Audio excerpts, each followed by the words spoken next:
Hello, and welcome back to another episode of the SportsRunDown Betalong.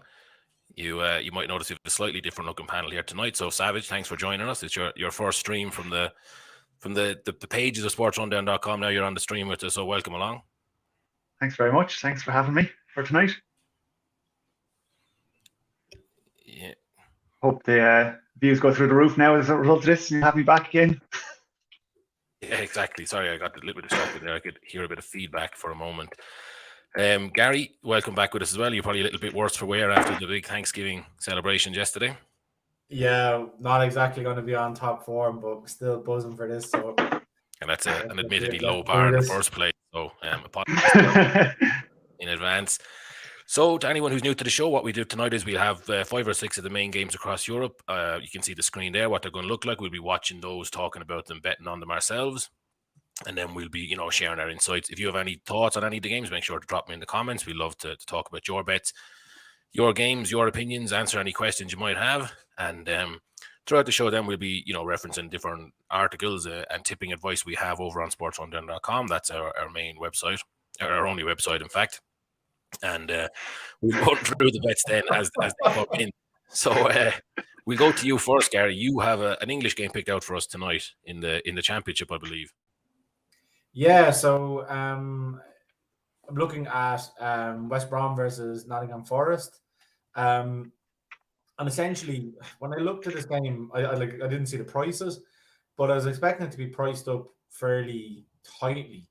And West Brom are massive favourites, and I just couldn't really see why they are, because they haven't been in the greatest of form recently. So at the start of the season, West Brom would have been one of the teams that would have wanted to be challenging for the title and the automatic promotion spots.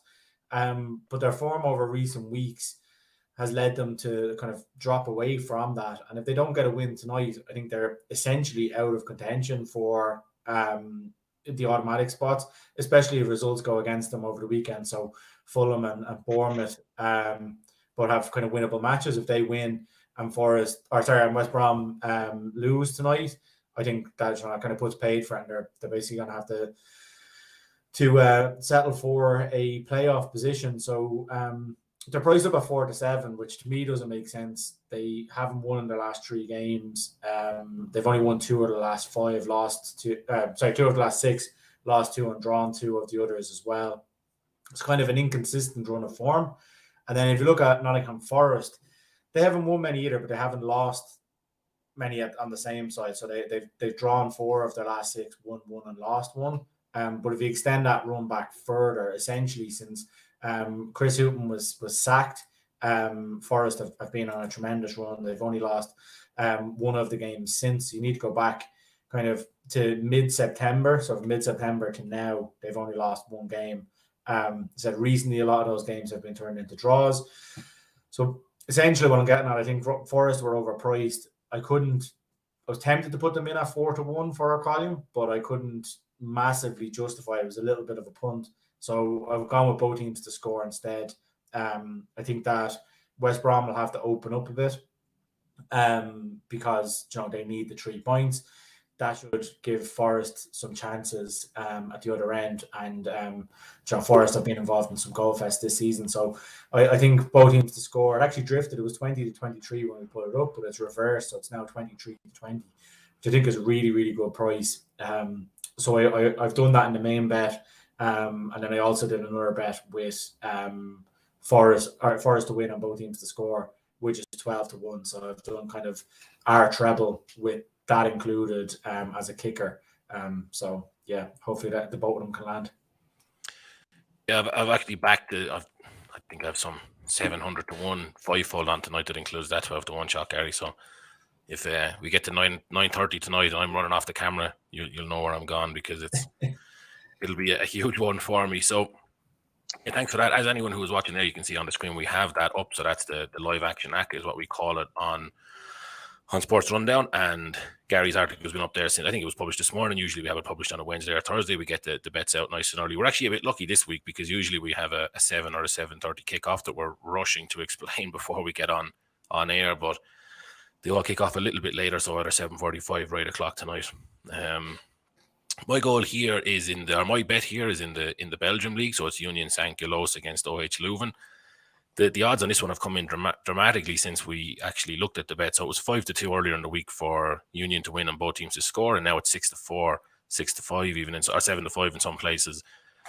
It's not. I mean, if you're not on it yet, I probably wouldn't, because a little bit outside evens for only for at least 3 goals and 2 for one team is quite low. That being said, Union they're ridiculously good at the minute. They kind of came out of nowhere.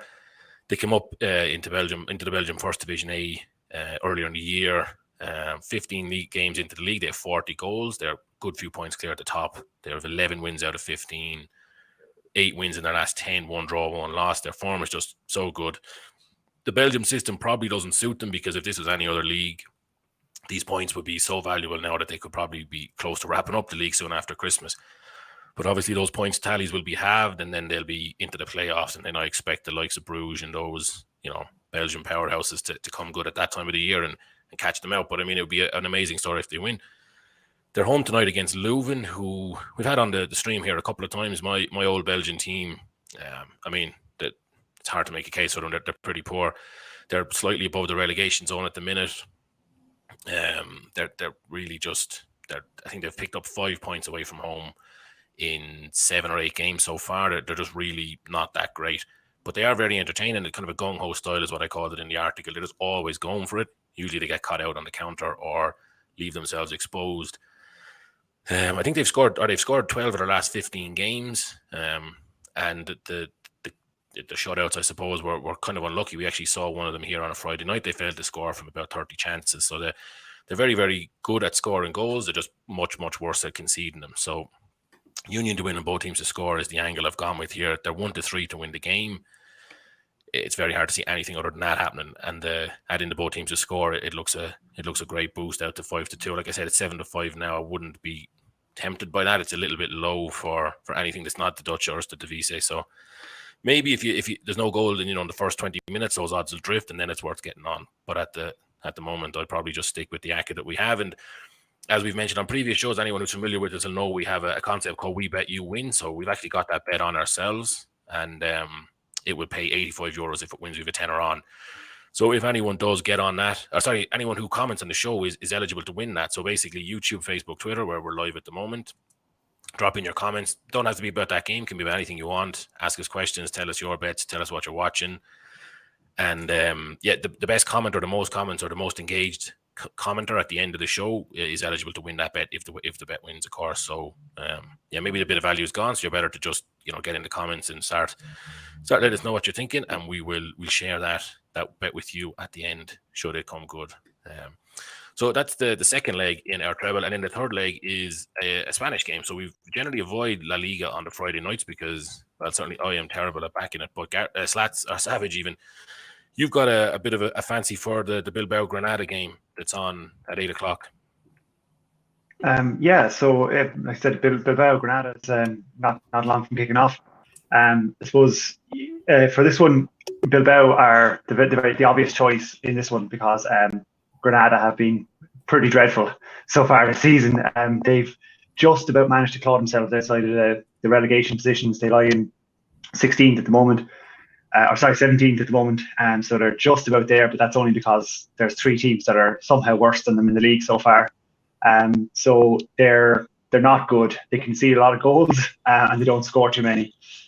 They were roundly beaten in both of their last 2 outings. Espanyol beat them 2-0, and then Real Madrid, who I mentioned extensively in my column this week, were absolutely tore them apart, 4-1, and the one for Granada was based on a wild deflection, but otherwise Madrid absolutely tore them asunder. So the frustrating thing about Bilbao is that it's not a certainty because they tend to not be able to close out matches as well as they should be doing. They're top half of the league, but realistically their form has been a little wayward at times during the campaign so far. And they're winless in the last 4 games, including the last time it was a 0-0 draw against Levante, who are rock bottom of the table at the moment, which really should have been a gimme for them. But they are at home. They're in San Mamés, so they do have a better streak at home. So we're hoping that'll give them a little bit of a boost. And Granada should be on the down really after their last two outings. So I think the bet we have today is that Bilbao are going to win, and it's going to be over 1.5 goals. So these are two relatively low scoring teams, and they find it hard to find the back of the net. But I think if Bilbao get on top a little bit at all, they should be able to make it count. And one drawback, I've just seen the lineups being confirmed for Bilbao, and Iñaki Williams, who is the starting centre forward for Bilbao, who will be their key target man, is not playing. So that would be a bit of a loss for Bilbao. And it's only just been announced in the last couple of minutes, so it might be a late withdrawal from the squad. So yeah, they probably will struggle a little bit more, but I think in general they should have enough to overcome Granada, especially playing at home. So I'll be watching that one, and as we're talking along here, and hopefully we'll get some goals in this one. Yeah, thanks for that, Savage. I actually had looked at that game based on your analysis, and I kind of liked the look of Bilbao and over 1.5. But with Williams out, maybe that's not looking like the best call. So I might leave that one off now before the game kicks off. And just for anyone who's watching, you can see we have up the La Liga lowdown on the screen as well, which is where Savage puts his Spanish football thoughts every week. So you can always check that out on SportsRunDown.com. So we've included it, of course, in the Friday Acket tonight, but it's also a standalone Spanish football article for anyone who's into the Spanish football. I actually quite like reading your article, even though I'm absolutely terrible at picking bets in Spanish football. It's a long, long time since I've won any bet whatsoever involving Spanish teams. So I can read yours now for a bit of insight, but I try to avoid it because, like I said, my run is pretty terrible. Yeah, I think the unusual thing with this season, especially with Barcelona's fall from grace, which I think we might touch on later on, is that a couple of the big teams are really struggling in ways they wouldn't have in previous seasons. Certainly an example of that would definitely be Atletico Madrid, league champions, and they can't buy form at the moment. They're very up and down. There's games they should be nailed on to win, and they can't close them out, or they just can't find shots on target. So yeah, some of the kind of the gimmies in the league this season have been a little bit questionable sometimes. But yeah, I think some of the teams are still struggling, whether it's the long seasons and stuff, and maybe the Euros and stuff. But they're not as predictable as we would normally be in the last couple of seasons. Yeah, I think we've commented on YouTube, but it's either from Barry Stanton, Death to Blacks. I'm not sure if that means something that I don't understand, but thanks for the comment, Barry. Let us know if there's a bit of a meaning behind that phrase. So I'm looking at the other games here. There's a Serie A game. Enzo didn't cover it, so anyone who's familiar with Sports Rundown will know we have Enzo does a column for us on the Serie A. Cagliari against I'm putting a blank on who they're playing, but it's last against second last here in the Serie A, so it's a pretty, it's not one to whet the appetite of many neutrals. I did ask Enzo for his insights into it, and his thinking is that he likes a particular goal scorer, so he likes Pedro to score. He's 6-5, I believe. I'll have to check the odds on that one. We talked about it off air. I think it's a bit tight, but Enzo, I think it's a good price. He's actually. I'll have a look here, LB. Sorry to cut. Oh yeah, thanks. Playing Salernitana. Yeah, he's top of the market in that goal scorer market. Enzo thinks that he's actually a good price there because Cagliari do score goals when they get the chance, and they're at home, and it's a big game. He thinks that the game will be set up either team not to lose as opposed to anyone necessarily trying to win it. So there's an angle there. I've backed that. I've put it into one of my acts for the night, but that's his insight there. There's obviously a full slate then of Serie A action over the weekend, and make sure to check out sportsrundown.com to see Enzo's insights into that. He's it's a great read most weekends. I can't say every weekend, but we go into the details of his tips later on when the games are kicked off and there's a bit of a lull in the show. But that's where we're at there. And then we probably just want to call out as well. So obviously Dermot is flying in his League One bets this season, and there's a League One game on today that he's put a tip up for. So it's Lens versus Angers, which kicks off in about 15 minutes time. So it's 8:00 GMT. And he's basically tipping up the home side. So the kind of angle there is that lawns away from home have pretty poor form, but at home they're very, very good. The bookies don't seem to have taken that into account. So he's tipped them up there nearly even money. I think it was 20-23 as part of a 17-1 treble. So the other games in that treble are over the weekend. But if anybody's looking for a single bet tonight or to have an ACCA tonight, think about putting Lons in there based on Dermot's article.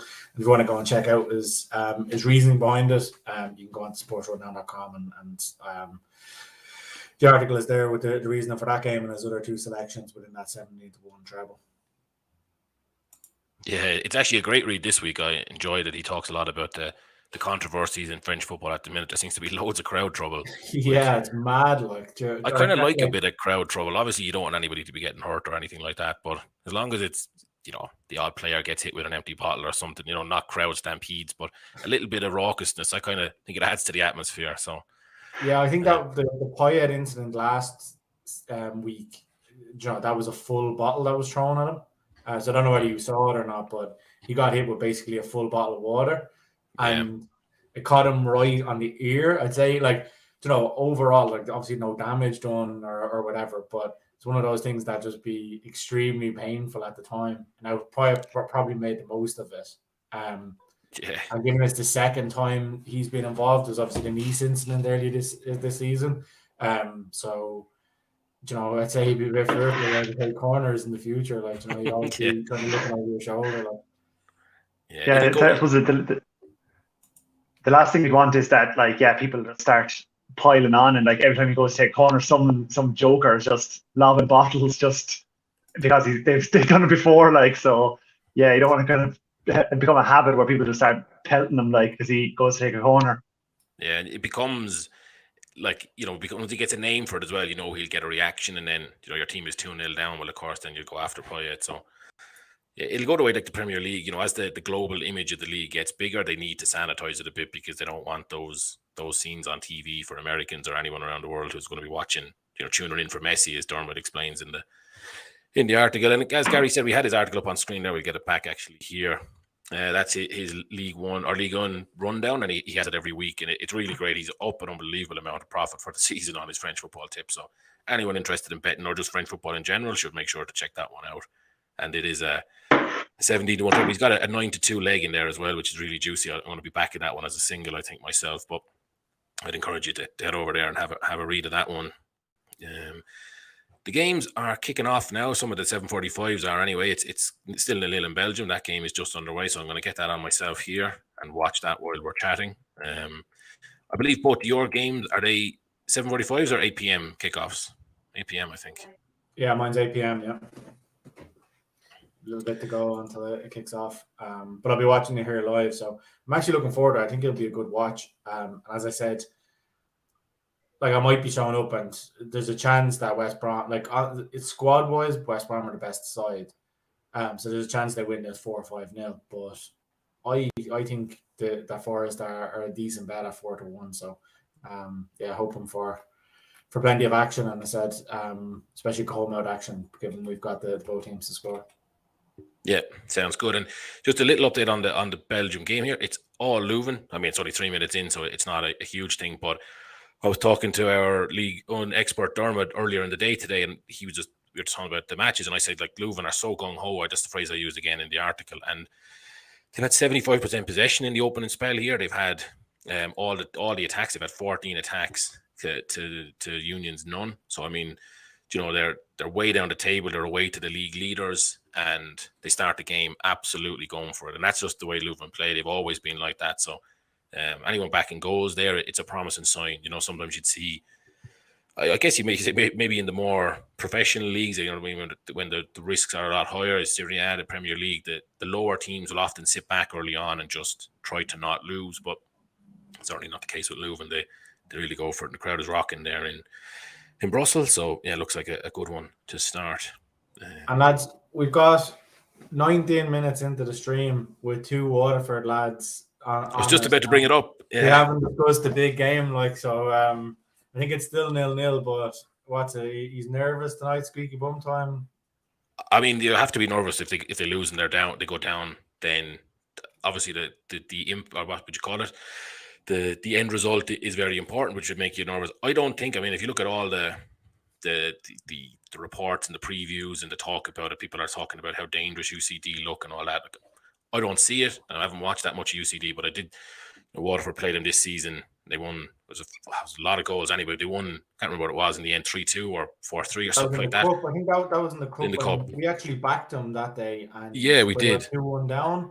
And they came back and scored in the last minute to win us the money. So I remember that. But if you actually look at the highlights of that game, like Waterford could have had 6 or 7 goals in that one. So it was a much. I know cups are very different, and the thought of reaching the cup final is something to be excited about, where you're trying to avoid relegation now in this game. So it could be a very different setup. I don't want to get carried away here, because I don't want to start, talking up Waterford and then of course they'll lose and it'll be swallowing my words. But I just think we often see it in these games there is a gulf between the two divisions. And I think as a standalone game, I wouldn't be nervous about Waterford playing UCD, even with all the off-field drama. Waterford have had to deal with a lot of that over the last 2-3 years.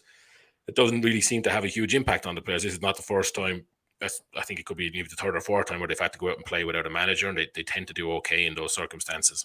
Obviously, this is a huge game, and UCD will be up for it. So, yeah, it's hard to know what to make of it, but I'm hoping for that win, of course, and another shot at the What's your thoughts division on the saga this week with the whole Mark Bircham being sacked? It's a bit of a distraction in the week and the run up to a big game, like. Yeah, you wouldn't want it that week. I mean, you don't know all the details, so there's no point in me trying to say who I think is in the right or in the wrong. I'm always cagey when someone goes straight to the media or social media without, I mean, obviously there could have been 100 exchanges privately that we don't know about, and you just see the one that goes first. But usually the person who goes to the media first, my instinct would be to think that they're the kind of the troublemaker. But Bircham wouldn't be the first person to have his disagreements with the Power family and the people that run Waterford FC. So, it's a tough one to call. I don't think it's going to be that big a distraction for the players. Like I said, there was one. I mean, I think since Gary, we're in a WhatsApp group, the two of us and another League of Ireland fan that we work with, and I feel like there's every 3 or 4 months there's something goes in there about off-field drama at Waterford. I think a lot of it is sort of hyped up, and I think even if it's real, the players are being well used to it. A better quote, because Waterford have just gone 1-0 up. So, don't think I must be a good bit behind you. I have it on here, and it's still 0-0, so I'll wait. Oh, are you watching it? Sorry, I didn't know you were watching. I just saw it on the bookmaker website that they've gone 1-0 up. So, yep. It looks like we're having a slight technical difficulty with Niall there and Savage. So anyone who is tuning in, apologies. Can you hear us okay there, Savage? Sorry, yep. I can hear you, no problem. Okay, very good. So there we go. Waterford 1-0 up. I'd love to see how that the visuals, but we'll get that sorted. Yeah. Waterford were just outside even. I think they were like 21-20, 21-20. I think they were, and UCD were a little bit outside 2-1. So actually, I'm curious what those. If you got it on the bookmakers there, Gary, what have those odds changed to? Let me check. I flicked out of it. So 4-7 Waterford, 4-1 UCD, and the draw is 14-5. But like on form, without the saga this week, Waterford at evens or just above evens would have been unbelievable bet.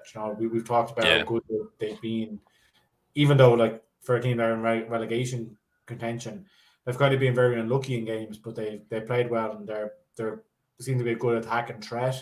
To score plenty of goals, etc. So, without the whole change of manager, etc., you definitely would have been plowing into Waterford at evens.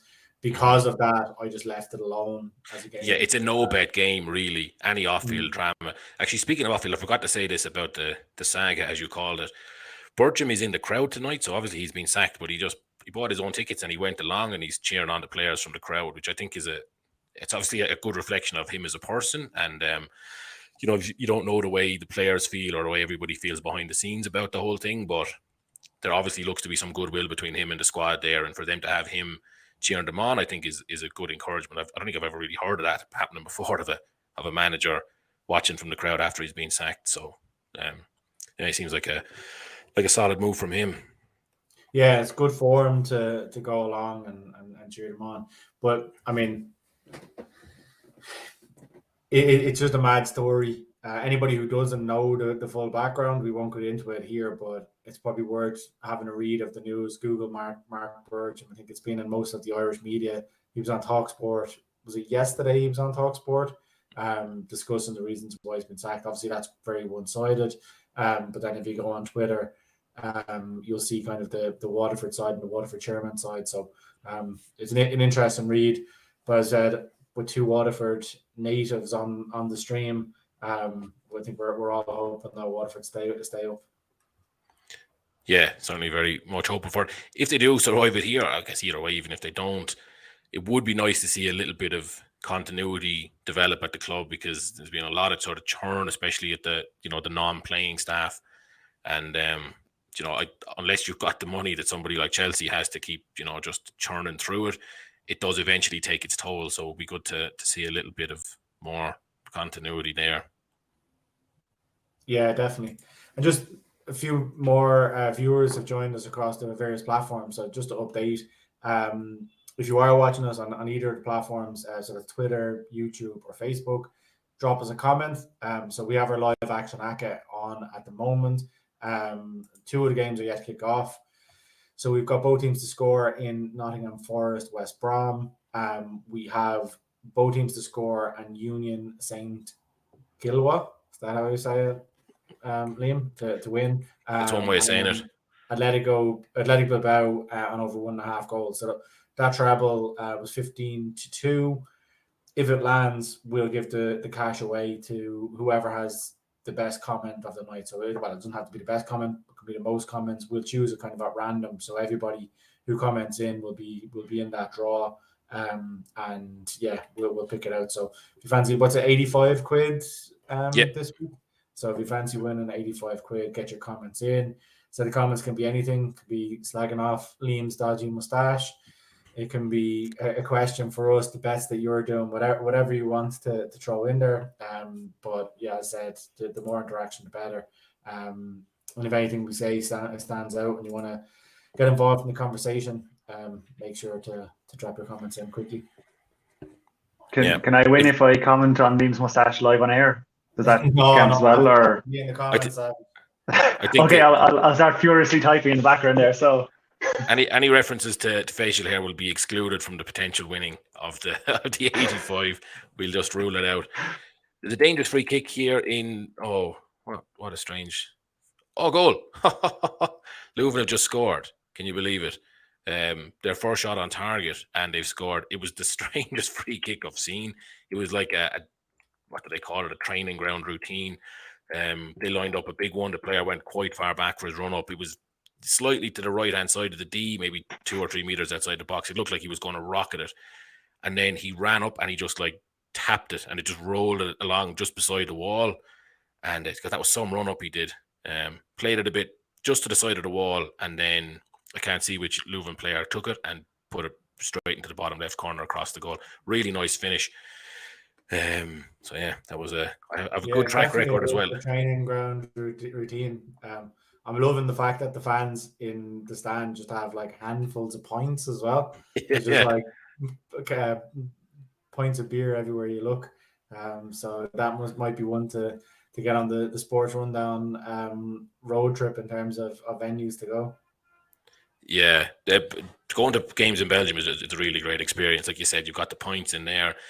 It's just real kind of raucous kind of crowd. Maybe slightly lower than you might be seeing in France at the minute, but still really good atmosphere, good kind of crack. So definitely one to go to. A bit unlucky for you, Gary, as a West Ham fan, the way the COVID and all that has worked out, because you could have got a really good European road trip out of West Ham this season. And maybe next year, I'm sure West Ham will be still knocking around the top end next year. There might be a more less restraints, and might be able to get to a few of those foreign stadiums.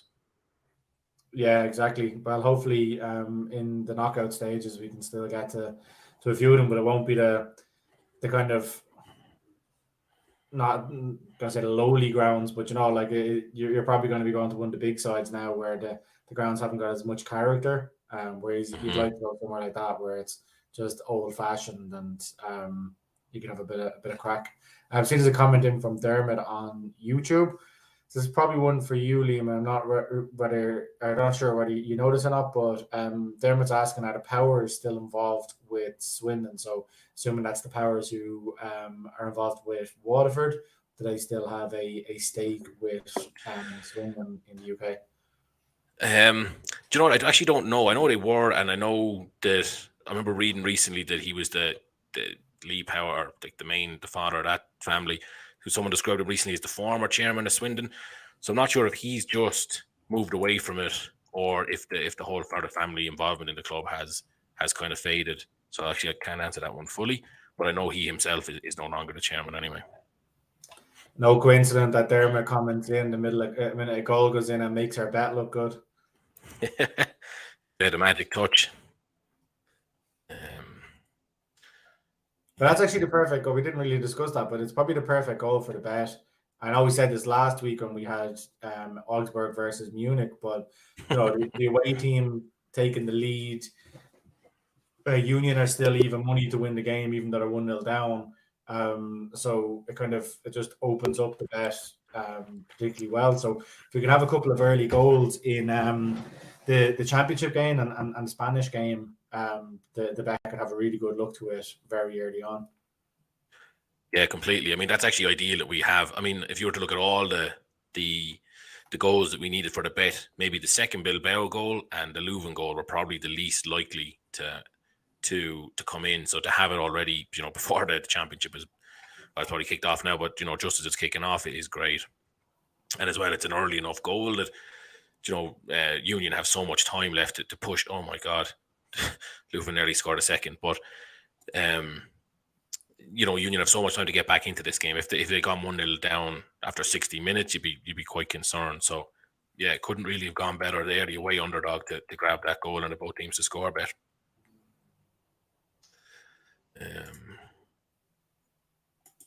While these games are just underway, we might actually jump back to the weekend bets that we have on SportsRunDown.com, and I'll run through Enzo's Serie A bet this weekend. So he is looking at a few different games. He doesn't usually tip them up as treble. He hasn't this week either. So most of the league specific articles on SportsRunDown.com will end up in a treble or a bracket, but Enzo keeps them as singles. He's quite a conservative bettor. So the first one up here he has is Empoli against Fiorentina. He makes a good case there. He realizes that he probably got the Fiorentina game wrong last weekend, but he's sticking to his guns, and that he thinks Fiorentina, he makes a good point that they really just to take care of business with the lower league, the teams lower down the league. We've seen it a few times. I know we've talked about it in previous seasons, Gary, me and you, with certain teams. Roma were one of them, I think, last season or the season before, where they basically had no points against the teams above them and almost guaranteed wins against teams below them. And Fiorentina look a bit like that this season. So they're 11-10 away to Empoli, and as Enzo says, Empoli are no AC Milan, so he's quite happy with this 11-10 straight win there for Fiorentina. Another one he has here then is Sampdoria against Verona. That is a Saturday early kickoff, by the way, so just in case you missed that. Enzo's a big fan of Giovanni Simeone, and he didn't score the last time out, but it was the first time in a while. I think he's got 7 goals in his previous 4 games.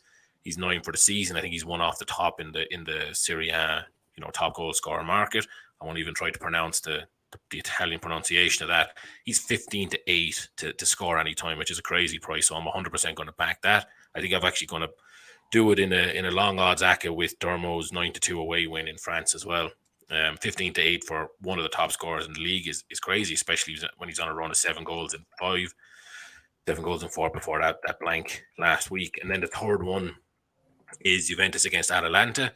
So that I think is the later game on Saturday. It's Enzo. He actually said it in here. He thought Juve would have a bit of a rejuvenation this season. They'd, Allegri come back and they get back to winning ways. It more kind of win at all costs kind of manager, as opposed to the style type managers they had in Sarri and Pirlo before. So he kind of says it looks like he's gotten that wrong. Juventus seem to be on a more of a significant decline, and Atalanta are 12-5 to win here. Now both Italian teams had rough Champions League fixtures during the week, but Enzo thinks that the Juventus humiliation at Stamford Bridge is going to be, it's going to take its toll on them. And even though the game is in Turin, he fancies Atalanta to take the 3 points. They're 12-5. He thinks backing against Juventus in Turin is always tough, but 12-5 is a big enough price that tempts Enzo there. So I mean, he doesn't have those priced up as a treble, but 11-10, 15-8, and 12-5 is a seriously juicy treble that I would also be putting on myself when the stream is over. So that's the Serie A rundown we have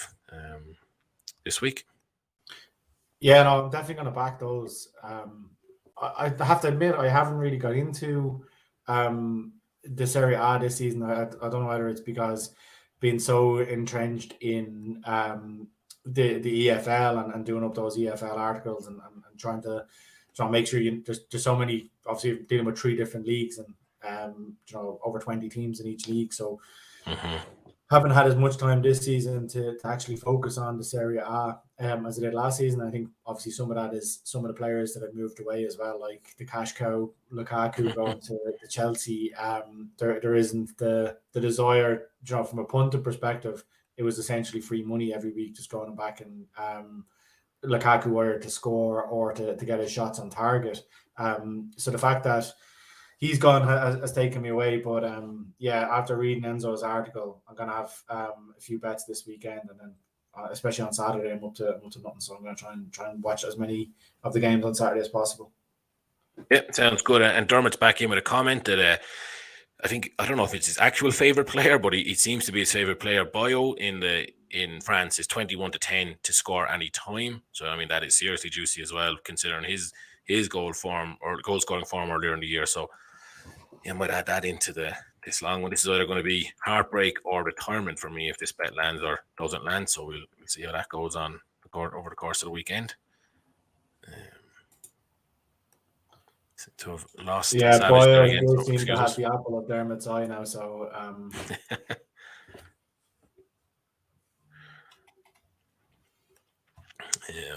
the Belgian game has settled down a bit now. Union are playing their way back into it. They're relatively new to the top flight, so you could think that they might be inclined to panic, but actually not at all. Like, I mean, they're 1-0 down here and they're very calm. They're just still working the ball around, trying to get into good positions, and they're not. They haven't panicked, or they haven't, thrown the game plan out the window, which is, for anyone who's got Union to win, it's good to see. So, yeah. I'm watching the West Brom and Nottingham Forest game here, and I've seen some bad kits in my time, but the Nottingham Forest away kit is up there with the worst ones I've seen. It's a luminous yellow with a luminous orange mixed into it.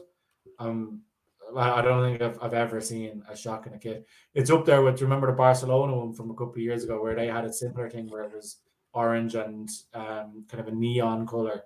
That was wretched. Yeah, this is like that, but probably even worse, I would say. It's really off-putting. Yeah, there's going to be poor kids walking around Nottingham after Christmas after getting those off their aunts and uncles. No presents. Like years ago, you'd be getting one of those knitted Christmas jumpers off your grandmother, and you'd have to wear it for a couple of days just because you got it for a present. So there's going to be a lot of neon jerseys walking around Nottingham on Boxing Day. Yeah. Although I must say it's an easy, it's a cheap shot for me and you, Liam. But don't you see that Tottenham kit they played in the Europa League during the week? It was fairly shocking. Yeah. That was disgraceful. Well, most things related to Tottenham these days are fairly disgraceful, like so. Fairly wretched. Did you see the clip going around of Frank Lampard and Gary Neville talking about them? And they wouldn't have been either of them in my good gracious as players, but they kind of slagging him off. And he's like, "Where's your favorite stadium to play in when you're a player?" And Lampard is like, "Oh, 3-point lane," he called it, because they always picked up the 3 points and they went up there. God. I actually really like that when you have players who buy into the whole like rivalry and because we've talked before on this show and just in general about like how football is losing some of that not antagonism, but just the kind of passion, I suppose, really. Yeah, like passion that's in there, and it's becoming sanitized. So it's nice to see a player who has that kind of edge about them and knows how much the rivalry means to the fans, and coming up with like 3-point lane is fairly good. Yeah. In fairness to that era of the English players, like the English squad in the Premier League, they were like, I mean, there was no question in the passion and the kind of commitment they had to their teams and clubs. So it was, you know, that was probably the last period when you had that real, you know, club men. There's not really seem to be as many of them around at the minute. So yeah, great to see them talk. And as well, some of them are very entertaining when they're telling those stories. You know, great to hear. Yeah, I think it's one of the greatest pities about, you know, obviously the media policies that all these clubs have is that no player, while he's still playing, can ever tell what's really going on. I know we discussed Waterford later on, obviously, you know, what goes on behind the scenes and stuff, but like no player can actually tell you what's happening really, like, so it's only when they you know, go to punditry afterwards and they come out with these absolute cracking stories about like stuff that was going on in the team buses and stuff. You're like, how do we not know about this at the time? Like some of the stuff is bizarre. Like, I think it's a mistake because those policies, because fans love that stuff. You know, they really do hear those, you know, the kind of behind the scenes and all that. Yeah, I remember there was one, I forget who the player was now. It was like, I don't know, it was like Lee Dixon or something like that on an Arsenal team bus back in the early days of Wenger. And I think he said he ate 4 dinners on the bus on the way home. Like, and they were like, why did you eat 4 dinners? He was like, sure, it was there. Like, it's like free food. This kind of stuff. Like, but they must have just been ripping the piss out of him on the bus just constantly all the time. Because it's like, why eating 4 dinners? Like, but that Arsenal team were more about the drink than the food, I'd say. But I think they ate the 4 dinners when they were forced to stop drinking. Probably he had cravings. He didn't mention the 14 pints he had while he was at it. Yeah. Did you see? I don't know if it was recent. Sometimes I can't tell with these clips if they're actually recent or not. But it was Ray Parlour on TalkSport talking about how his brother had him playing in a 5-a-side league, and he was like he was still an apprentice, so he hadn't played for Arsenal. So he was just, you know, training with Arsenal, go home, and then Tuesdays and Thursdays down in the local with the lads. And he was, you know, when he joined the team, they were last in the league, and obviously his skill level would be so high above the kind of pub players that he got him to second, and it was first versus second in the final game.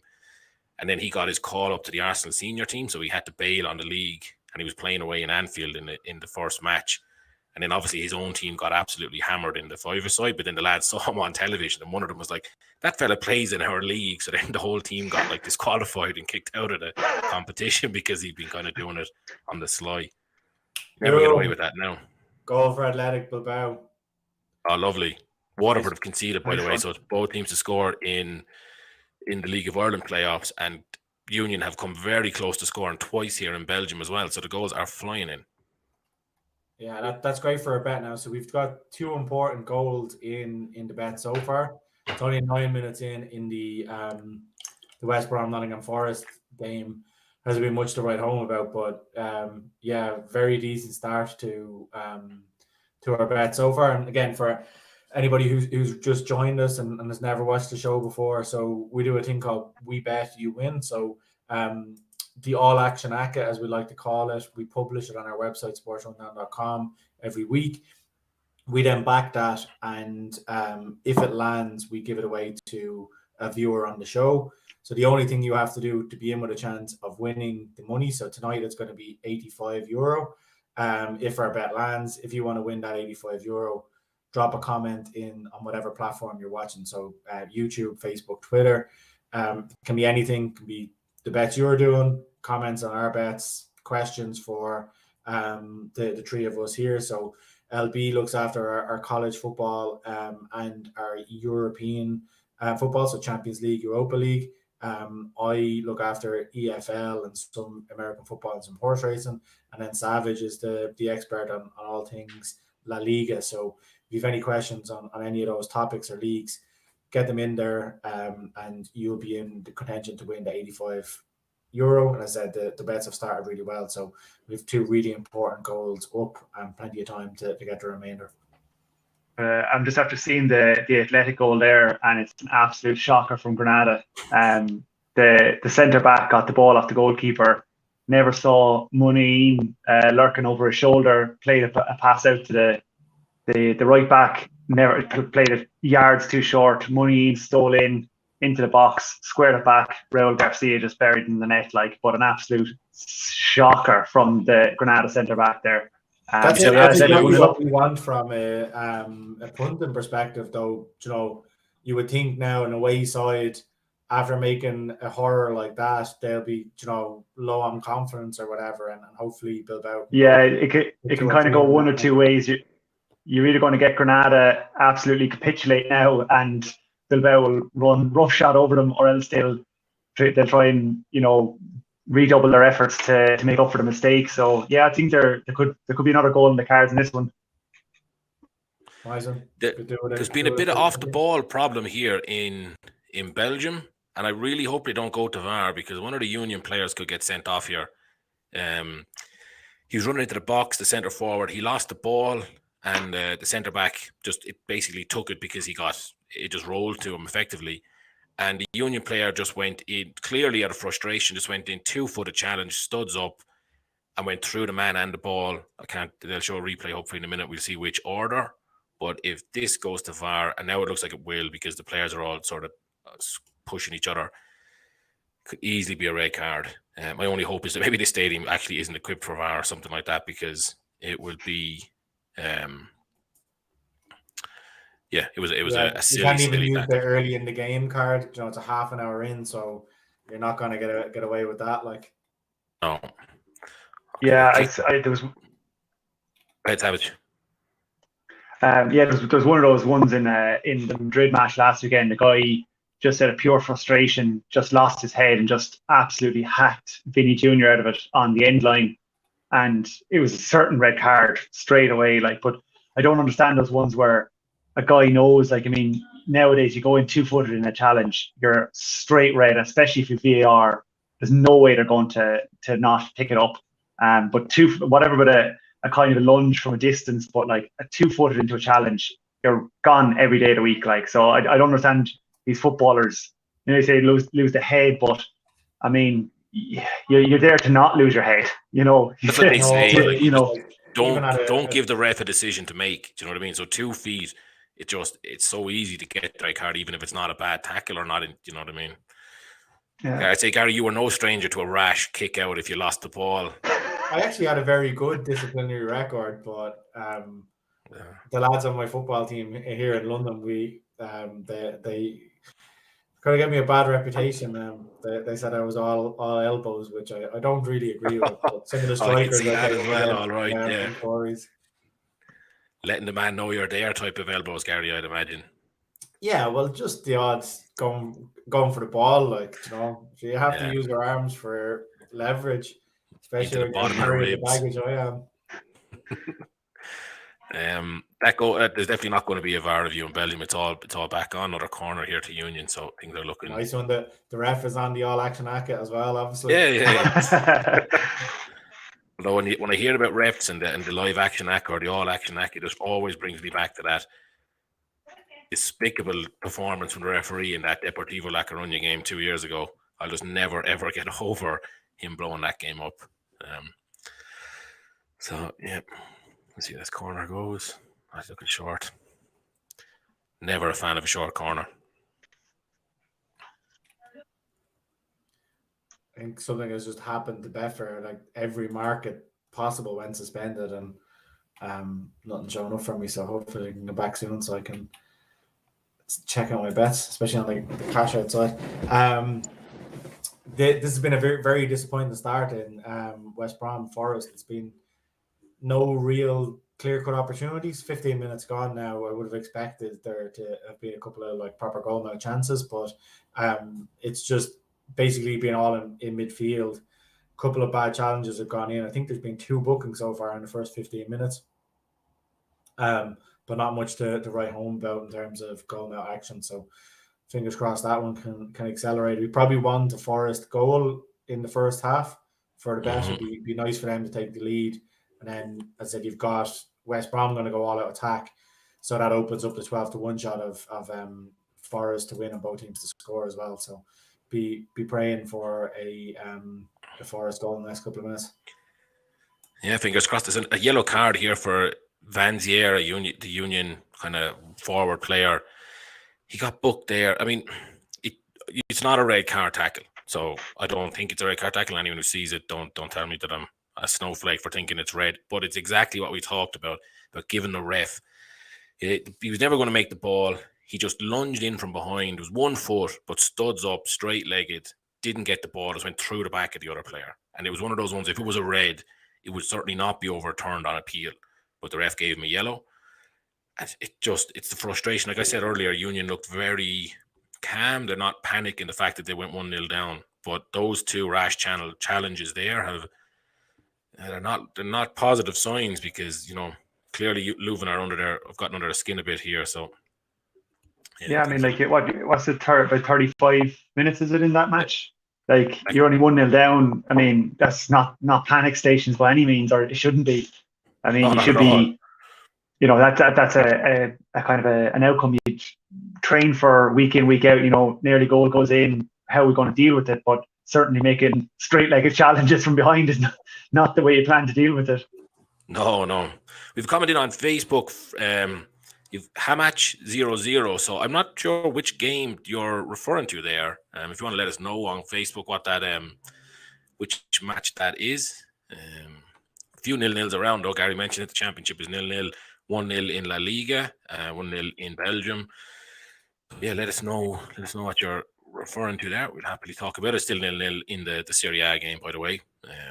So sort of unsurprisingly too. We actually have a Bundesliga game on as well. It was an early kickoff at 7:30. It's 1-1 half time. So just gone into half time there, but it's Stuttgart and Mainz are 1-1 at the moment there in the Bundesliga. Very good. Waterford have conceded again now, so they are 2-1 down at home in the latter stages of the first half. Didn't actually see that one. I'm now looking at this Belgian game fully, but wonder what that's done to the betting market. Must be a fairly significant swing now since the 4-7 that was the case at 1-0, Gary. Yeah, I like just after the goals, they went out to 7-4 apiece. So I haven't been in the market recently, but I'd say it's fairly even, and there's probably a bit of value about there, but we'll kind of let the game progress a little bit and then maybe jump in. Yeah. We said it on the show a good few times. Obviously, with no manager at the helm, it could be a very different story, but Waterford do have a pretty good record of scoring late and coming back from being down usually at half time. So give up hope there, but obviously you don't want to be, two first half goals to cough up is never a good sign. All Union in Belgium at the minute, the last 10-15 minutes has been all them. Despite those rash challenges, they're still really kind of dominating territory and chances. The final ball is a little bit loose every time. Crosses are just too close to the keeper that he's able to punch them, things like that. But wouldn't be. Oh, there's another dodgy tackle. This is. Yeah, Union, I don't know what they're doing with the tackles now. It's concerning. Like on one hand, it's good that the players are up for it. Like they're not kind of just roll over 1-0 down and let the game dwindle away. But yeah, we don't want to send it off. So if they could calm themselves a small bit, it'd be appreciated. Yeah, get into halftime. That'll be the key. Hopefully with whatever it is, 8 wins in 10, the manager will be able to calm them down. And that guy can get booked for that tackle either. So actually, the refs are quite. A lot more lenient. I guess you move away from the big five, Premier League, Serie A, and all that. The games do have more fouls and harder tackles and more flow to them than you see in the top one. So you watch a Champions League Tuesday, Wednesday, and Europa League Thursday. You're seeing a lot of soft refereeing decisions, and then you're watching the lads get absolutely clattered here and no yellow cards. It's actually refreshing. Oh. What was that? Did you know that UCD went 2-1 up? Oh, yeah, I said that. Oh, sorry. I thought you were saying they still 1-0. Sorry. No. My connection broke up a little bit. So I thought it did actually, because I asked you and there was like a big silence, so I wasn't sure if you were mulling it over. But maybe we lost you for a second. My connection broke up when you asked me that question. So I thought you were asking about the prices when it was at 1-1. You asking about the prices now that it's 2-1. Yeah. Oh, sorry about that. So Waterford are out to 6.5 to 1 now. So yeah, like maybe they can get back into it. As you said, they're a second half team. So that's a strange price now for me, because the UCD were 4-1 at 1-0 down, even though they were already underdogs. And then Waterford, who were favourites are 1 goal down and they're 6.5 to 1. It seems like a strange swing, but I wonder, is there an element? I would imagine, I don't know, that a lot of the money in this game was on UCD. You know, the way that the kind of the press were talking up the fact that they're a Dublin team, you know, things like that. So I wonder if there's a good bit of imbalance in the market and they've gone ahead. You know, the price would have to come in considerably on them. Yeah, I actually really want Waterford to win, just from kind of a league perspective as well. Like, you know, there's too many Dublin or around Dublin teams in the league already, so I'll just turn it into essentially a Leinster league, which we don't want. Like, the league is always better when it has Cork City and Waterford and teams like that in it. So more bad news. Leuven have scored again, so it is now 2-0 to Leuven. And see this one here, is the offside? This is a back pass that goes to oh my goodness. Yeah, it's definitely not offside. Goes, playing around with it in front of their own goal, like outside the box, but very high line, and then just a really lazy kind of pass picked off, and two Leuven players broke in on goal. So that is, now this is like the Bayern Munich, you said it, Gary, this is exactly the Bayern Munich one last week. The underdog scored first, and we thought it was a blessing, and then it just kind of gone downhill from there. Yeah. But like in leagues like this, I wouldn't give up all hope yet, but we're going to need a goal either just before halftime or quickly afterwards to kind of get the bet back live. Yeah. Like I said it in the article, Union have 40 goals in their 15 games so far, and I think their last 3 games they've scored 13. 13 to 1 was the aggregate score in those last 3 games, so they're well able to score. I still would have put the house on it at 1-0. 2-0 is a bit of a tough one now, but like you say, Gary, 5 minutes to half time, 5 minutes after half time, they score, in either of those windows, and it's 2-1, then you're back believing again. Yeah, it's kind of a cruel blow, but it's still time. So we'll and as we said with Munich last week, like, teams with attacking potential, they're always still in it, even up until the kind of probably 65-70 minutes. So wouldn't be fretting too much, but obviously not ideal. Yeah, I'm actually really disappointed with how this championship game has started. It's just, there hasn't really been anything that happened. There was one kind of free kick that was dangerous enough, but apart from that, it's just been kind of a bit of a snore fest. So I'm hoping that livens up soon enough. Oh, we have a second goal in the Granada match. It's actually Granada have scored.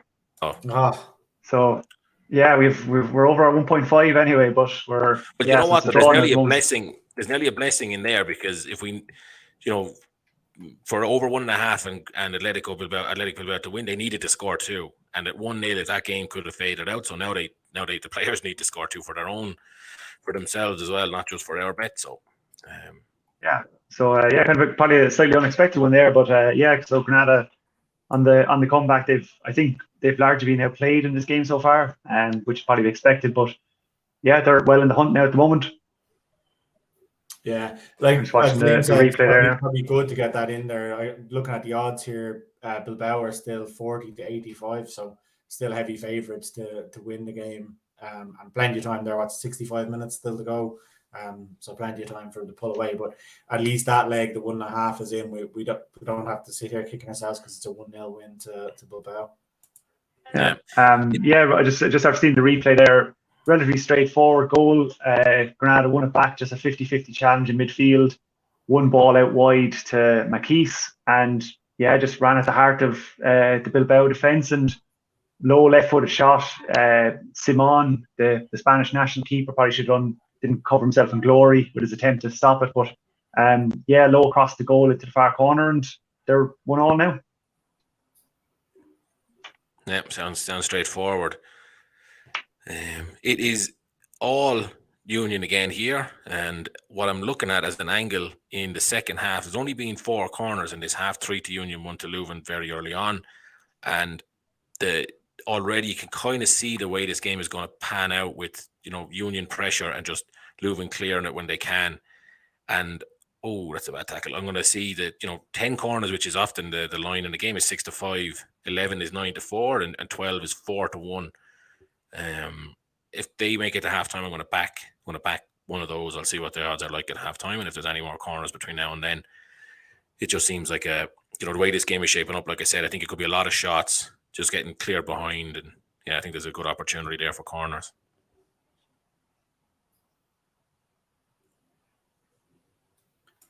Sorry, I was just intrigued here by a Nottingham Forest attack, but didn't quite get the result I wanted. So they did a counter-attack kind of overload. It was 4-on-3, but player just overran it slightly and got intercepted. But hopefully that's the start of things starting to liven up in this game. What's on the clock there, Gary? 28 minutes. So still plenty of time. As it was an 8 o'clock kickoff, so plenty of time. Nice.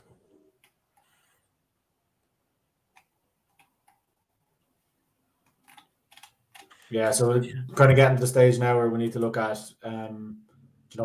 some in-play, maybe half-time bets to spice things up a bit. I see Lons have drifted out. They're nearly even money. So if I can get even money about them, I might stick them in a double with Waterford and cheer on Waterford on the way back, or hope they can make a way back into the game. Yeah, 6-1 is a big price there. That corners bet that I mentioned, if I put the two of them together, it's 38-1. So I'm going to put a tenner on that, just for a bit of interest. I do think the second half will be very, continue on the way the first half finished in Belgium. I'm there now, so a couple of minutes add it on. But I'm actually going to pull the trigger on this now. At the minute, it's 13-1 for that double. So for Waterford Lons, 13-1. I might have even got more there. I actually got 14-1. Waterford just went out to 7-1 just as I clicked bet. So 7-1 seems very big. And as we said, it's kind of a carbon copy of what happened in the FAI Cup match when Waterford were down 2-1, probably about the 70th minute, and then they came back and won 3-2, getting the winner in, I think it was the last kick of the game. Now, obviously, this is at a neutral venue, but I don't think that really changes much because the cup match was in the Belfield Bowl, so UCD had home advantage that day. 7-1 for a repeat of that seems big enough. Yeah, I'd agree with that, Jim. Looking at him here, I'm on Bet365. They're 13-2, so let's give it a minute till it hits sevens. So what price did you get Lawns at? They're just inside evens here where I can see them. Yeah, so right? I think it was 20 or 17-20. I think it was. And let me just double check here. What were they before kickoff? They were around the same, but obviously playing well. So if they haven't drifted, after about 10 minutes they went in.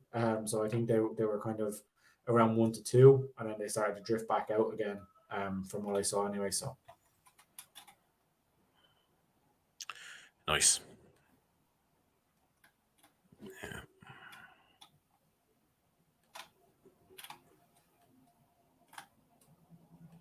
Leuven half time. So have you got any angles for that in the second half, LB? I think we must be having a communications problem, Gary. I think I've gone through that one. So actually, I thought you weren't hearing me, so I think that happened again. I think corners in that game look a great price. There's only been 4. Oh, sorry. Yeah, sorry. I am having some kind of audio issues here in terms of hearing you guys. So apologies about that.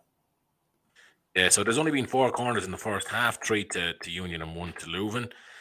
But the way the first half finished was just all Union pressure and just kind of swinging it in, getting it clear behind, shots just being kept from going out from corners. So I think a lot of Union pressure in the second half could lead to more corners there. If you look at the market, and we get it up here. Oh no, I don't have it. 1 second. It's very highly priced. Obviously, 4 in the first half is slightly below where the game would be expected to go. So 10 corners, which is your pretty standard and you'd only need slightly more in the second half than the first half. Is 6-4, 11 is 11-4, and 12 is 5-1.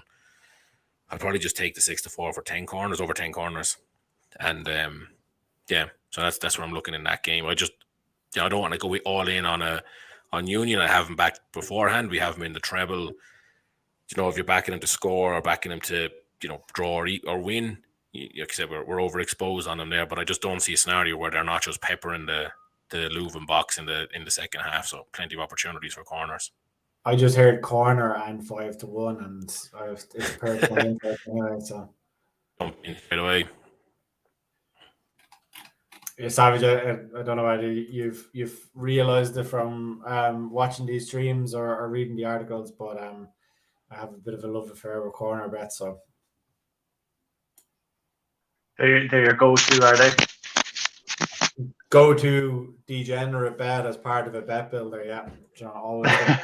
Always take the corners in, and more often than not, it's the overs. So cheer that on.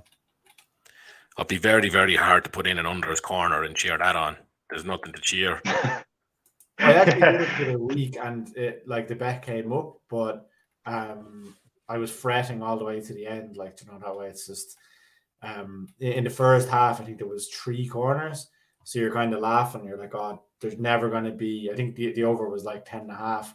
So there's never going to be enough goal or enough corners for this to come in. And then after for about 60 to 80 minutes, there was just like goal or corner, and it turned into a sweat fest. But luckily enough, got away with it. Speaking of getting away with things, Savage, you might have a bit of news, do you? Do I have news? Yeah, he's on the dodgy box, so he's probably a little bit behind. Come on. That's disgraceful. Absolutely disgraceful. Obviously, Granada after going 2-1 up. That is shocking. Atletico have had the lion's share of possession. They've had more better attacks, but I think it's just about to come up on my screen here. There looks like a straightforward breakaway on the counter. Yeah, ball, a fluffed shot, bobbled off 3 different Bilbao defenders. Centre forwards just there, happened to be nearly on the edge of the 6-yard box and taps it home. Handy goal. But yeah, that came from a Bilbao attack, looked promising, but just a straightforward blitz upfield, and got lucky with the bobbling off the defenders, but no Bilbao player covered himself in glory there. No one attacked the ball, and they just let it bobble in the 6-yard box nearly. So yeah, 2-1 down on that one. You would think that it was the 90th minute of a cup match when they're 1-0 down or something like that, because they had every player in the Granada half apart from the keeper, obviously. Yeah, but they got three backs covered back, but no one went to the ball. No one made a press on it. And they just let Granada come onto them, and just a simple. Again, Simone maybe could have done a bit better, but it kind of came to him a bit quickly. But kind of a simple tap in really in the end. So quite unexpected in that one now, Granada. But I think, as you mentioned there, Gary, I think Atletico have been a bit too. They've pressed too high up in attack, and I think they need to kind of grab a hold of themselves now and really sort themselves out and see where they can't just keep putting 10 men into the final third because clearly they're being exposed. Yeah, I would certainly have. They definitely want to do it. I would certainly have the opinion of the in La Liga, or it seems like the stereotype that all the goals are like tiki-taka wonder goals, But from what you said there, the lads, the three of those sound very unspectacular, kind of just a simple one, and then two ugly goals, Yep. Yeah, sometimes it is just grind it out. Sometimes, you do get some fairly spectacular ones, but these ones have kind of, in reality, they probably do fit with how these teams are playing at the moment. It's a bit scrappy, not very fluid, but certainly, to be fair to Granada, they've hit Athletic and they made it pay for two fairly costly errors. What does that do to the table if that result stays the same? I'm just going to have a look here. Just going to bring it up. So Bilbao will stay 8th, but Granada will jump to 14th. So they go ahead of Alaves. So yeah, and they'll only be a point behind Mallorca. So yeah, they'll be well shot at the relegation. Obviously, the teams below them will all be playing this weekend. So yeah, but I think it'll give them that cushion of safety. But because I know I prefaced the match by saying Granada have been very dismal, but they've been involved in one or two decent games this season. But I think the other games have really counted against them. They've been hemorrhaging goals at one end and have struggled. But there's been one or two games there where they've played okay, but other times then it's like they just don't turn up. So yeah, it'd be interesting to see if they have to get up to that mid-table position. They might get a bit of fluency and start pushing on, because they fairly soundly beat Levante before the previous international break. They beat them 3-0 on the road. Obviously Levante followed them with the table, but yeah, I think maybe fans thought they might get a little bit of a bounce off that, but then two fairly sound beatings after that paid to it. But another win on the board gets them flying again. So yeah, like plenty of time left in this one. It could all change, but they're looking pretty okay at the moment. Hopefully it does all change. Quite a few bets. Is it half time? It must be close to half time there, is it? It is about 39 minutes. So yeah, about 6 minutes left. Yeah. I don't know, did either of you see the World Cup qualifier draws that were made today and made this morning? The groups of the European qualification teams were settled. I saw them briefly, but I think you've analysed them a bit more than me, Albie. Yeah, I was looking at, first of all, the big one that everybody thought, and I must admit myself, even though I'm not a conspiracy theory or think that things are fixed, I did think Italy and Portugal would conveniently be kept apart. But they haven't been, so they're actually in the same, I think they call them paths, not groups. So Italy play Macedonia, which I think is close to a guaranteed win. I think they're the lowest ranked team left in it. Then Portugal play Turkey, which is by no means a gimme, but they're obviously the favourites there. And then the winner of those two play each other. So one of those two, one of Italy or Portugal, will not go to the World Cup. So either the reigning European champions or Cristiano Ronaldo, one of them won't be there in Qatar next 13 months' time, next winter. So it seems like a strange one. The other parts are a lot less, eye-catching. So you've got Scotland, Ukraine, Wales, Austria. Wales and Austria probably the tougher fixture there. And then, Scotland, Wales, one of them, obviously one of those home countries won't go through. And then the other group is a cold weather group. We've got Russia, Poland, and Sweden, Czech Republic. So again, Russia play Poland and Sweden play Czech Republic, and then the winners meet there. So only one from each of those groups will go through. And it just got me thinking about that. We've talked about it, Gary, I think on a previous stream, in England absolutely battered San Marino. And it just seems that maybe the UEFA qualification processes leaves a little bit to be desired, because at the same time, we get teams that, so I think it'd be very hard to make a case that, the World Cup would be richer with, Scotland, Wales, or Ukraine compared to Italy or Portugal, or whether it be Czech Republic or Russia. Russia always do well, but the rest of them, it just seems like a kind of a lopsided approach to qualification. I'm not sure if you think is it still fit for purpose, or do you like the way it's done? I haven't specifically thought about this through the lens of the World Cup, but I think there is an overhaul needed, but I'm not too sure what I would do or how you would do it differently. Especially at the group stages, with they are seeding the group. It's just the seedings aren't great, that way. So I think it's a tough task to be able to do it. Overall, what you need to do is try and bring up the standard of those lower teams. So England aren't getting San Marino and beating them 10-0 or whatever they do. Or do you go down the route of having a qualification for the group? If you look at the FA Cup, there's a round 1, round 2, then before the big dogs come in round 3 and onwards, So do you bring something like that in where it's the Faroe Islands and San Marino playing off a couple of times against each other to then get into a group against the bigger sides, and does that kind of start to even things out?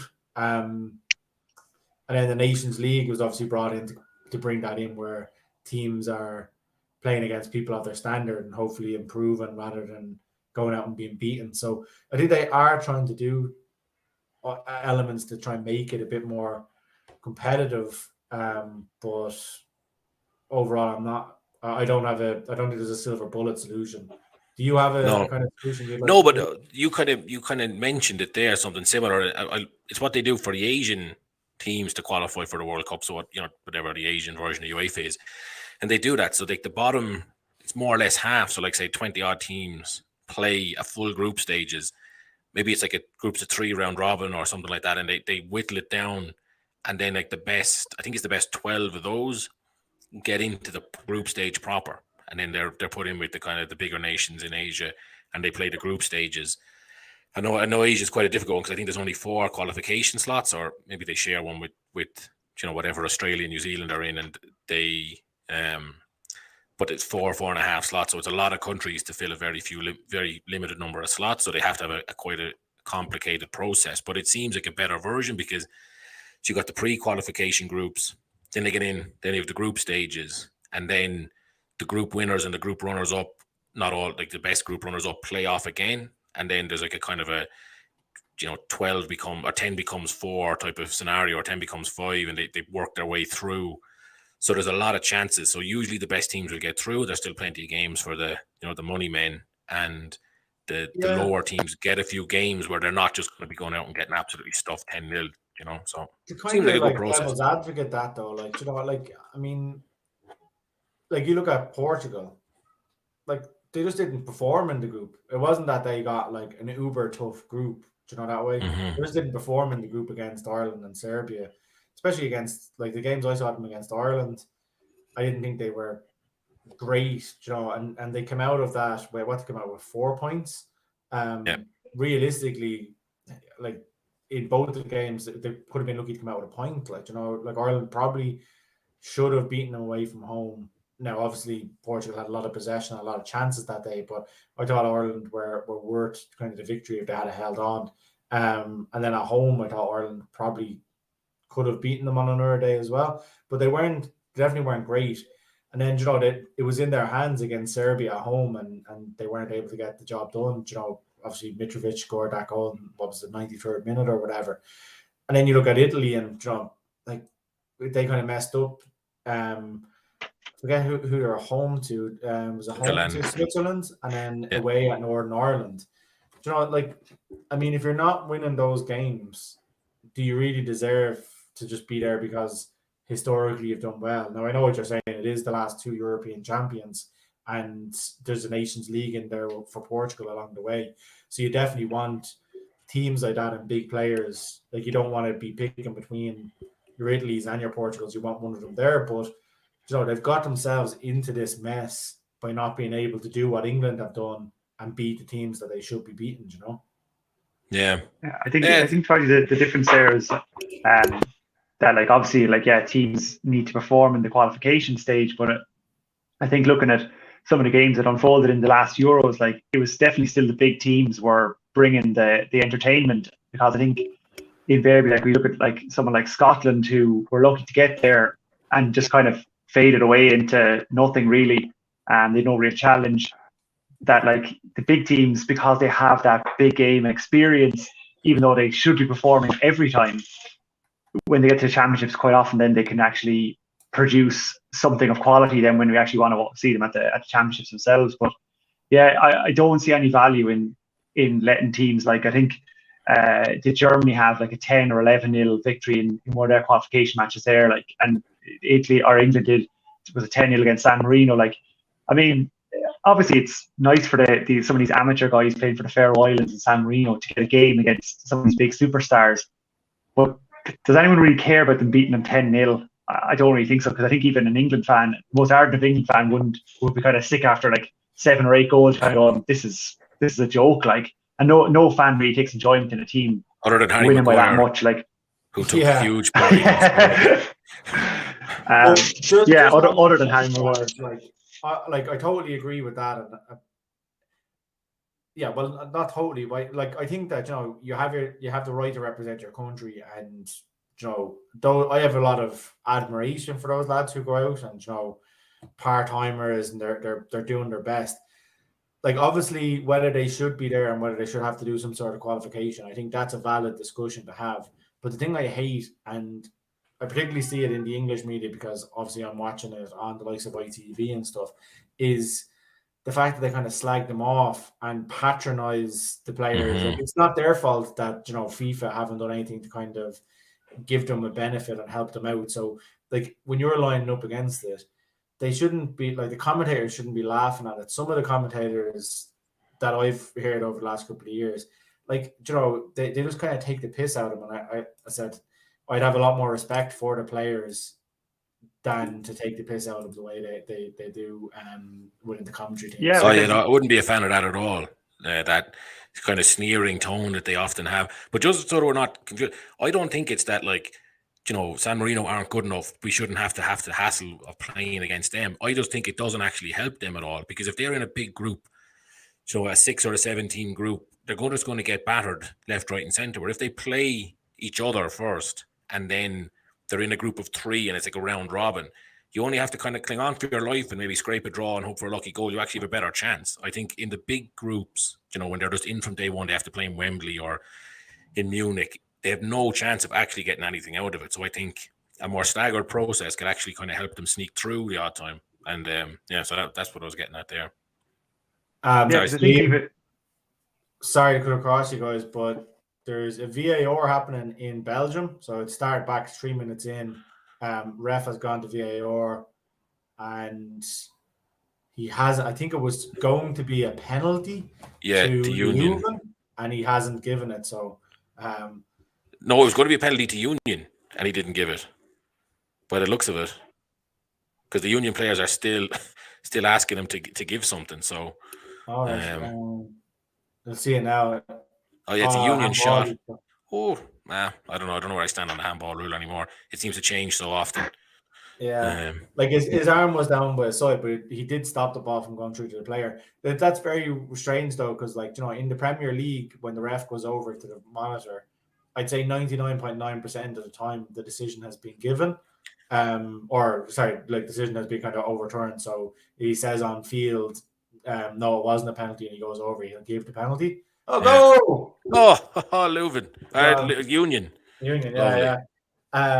That gets that leg of the bet back on track anyway. Like, you know, 40 minutes for him to score 2 more. Some atmosphere in that stadium. Can you hear them? Yeah.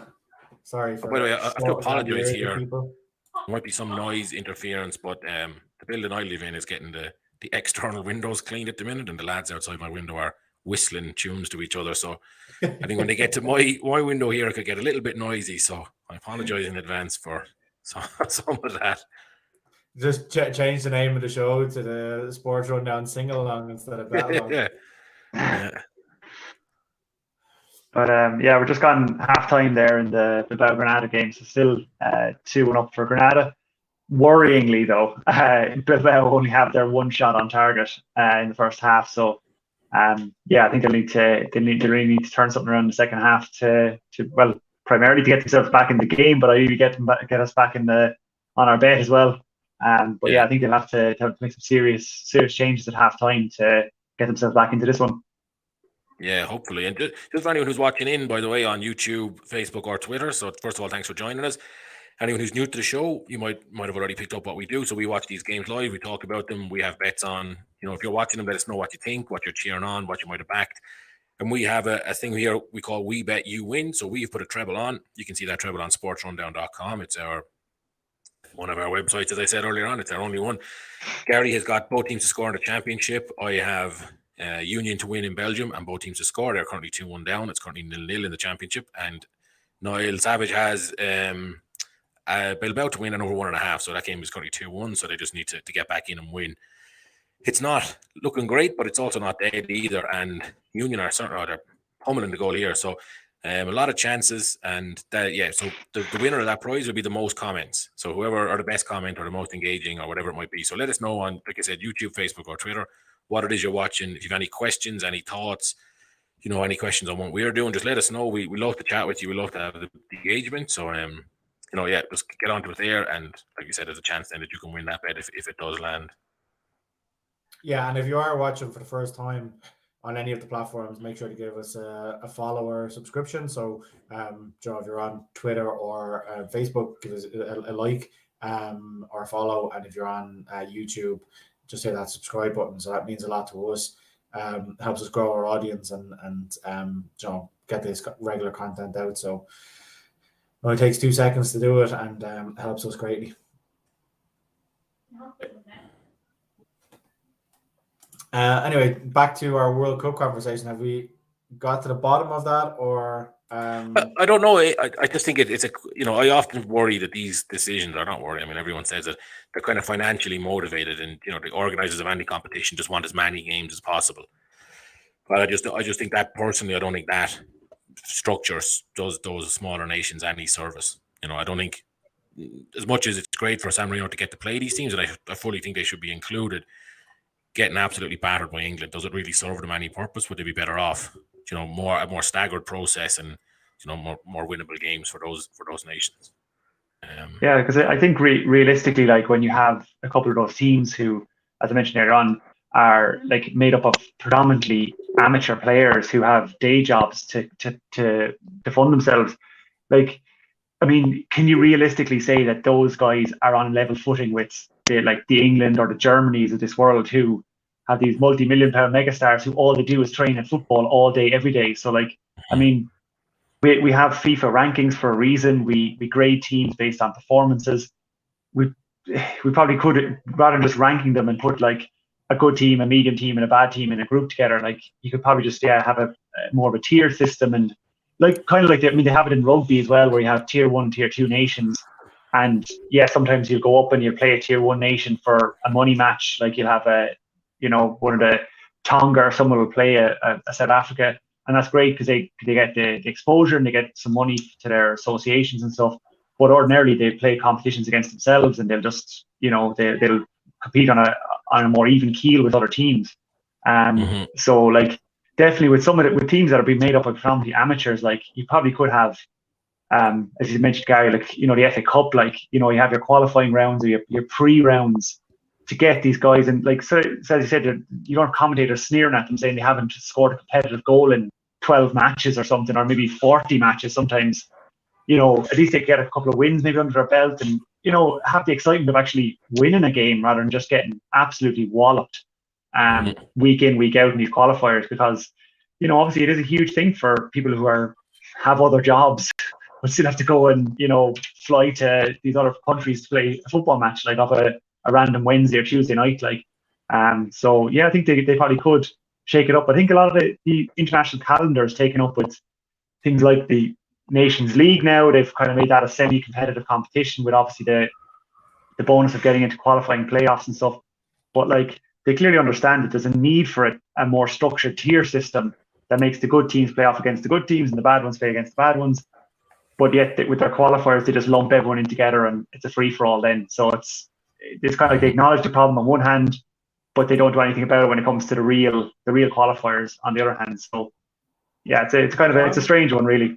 I'm kind of split on it because I think it wasn't something I really thought in depth about before today, so I might have to think about it. We might bring this back up on another show maybe when we get closer to an international week. But I also do think that, Joe, for these teams to grow, you need to have a way of them playing against the better players. And if you look at the Olympics, everybody gets a chance. Now they end up getting like they have the heats, and most of the bad people get dwindled out in the heats or whatever. But you still have that when you win a gold medal at the Olympics, you've kind of lined up against the best in the world. Whereas if you start ruling a team out and then they start to become good, how do they move up the levels? And I suppose that's what they're trying to do with the Nations League, is that you kind of get promoted and things like that. But if I don't know, San Marino, or let's say Ireland, because Ireland haven't been great for the last couple of years anyway, so there'd be an argument, do they be in against the top teams? And then they get a kind of a nucleus of players that are going to bring them somewhere. How long is it before that group of players get to play in a World Cup? And do they have to go past their prime before they get to a level where they're able to actually start playing in these qualifications or qualifiers and big tournaments and things like that. So, as I said, there's probably no perfect answer. There's a lot of, I don't think you're ever going to get everybody agreeing on it. But yeah, it's definitely a topic that needs more discussion anyway. Yeah. In Belgium, Leuven have really kind of come back into this game here. A couple of good chances. Silly free there at the start, probably a yellow card at the start of a Union counter-attack. Yeah, booked. But yeah, Leuven still priced at 5-4 there. But nothing major to report. We have a comment in on Facebook. It's, what is it's in French. There's a word I don't understand it, and there's something about match score. So again, I'm not quite sure which match we're looking at, but in Belgium it's 2-1 to Leuven, 0-0 in the Championship in England, 2-1 to Granada in Spain. And how are Lens getting on, Gary? It's a big one. Lens are 1-0 down against Angers. So that was a surprise, or at least they were. It's 1-0 down at half time. I think it's probably the Union game that we're referring to in the Facebook comments, because he's asking basically could it end up 3-3? So obviously looking to do a in-play bet on the correct score. So I'll flick in and see what a 3-3 would pay. It's not the best result for an Irish person to be calling out on stream, but let me have a look here to see in the correct score market. Actually can't find them at the moment. So 3-3 is 12-1. So if you fancy 3-3, it's 12-1.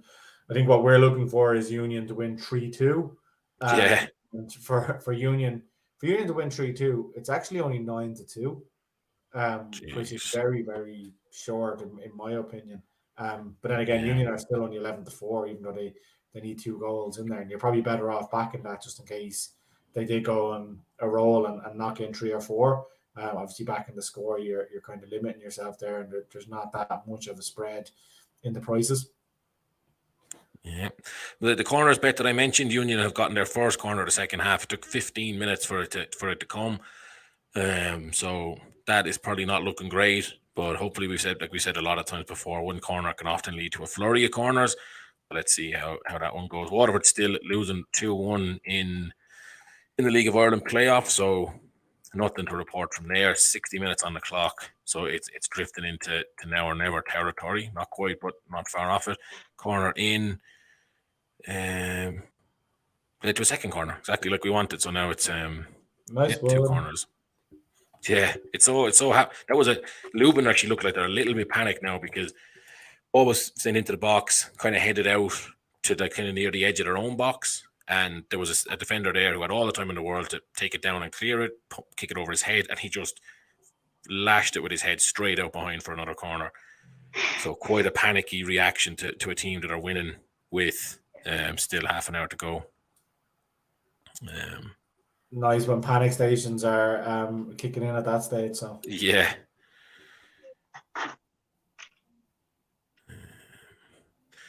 So yeah, let's see what else is happening. The bookmakers really aren't taking any more chances in that game. Like, it's 8-15 for the next goal to be scored by Union, which obviously looks likely here, but I don't think I'll be backing at 8-15. It's very short. No, we've seen it.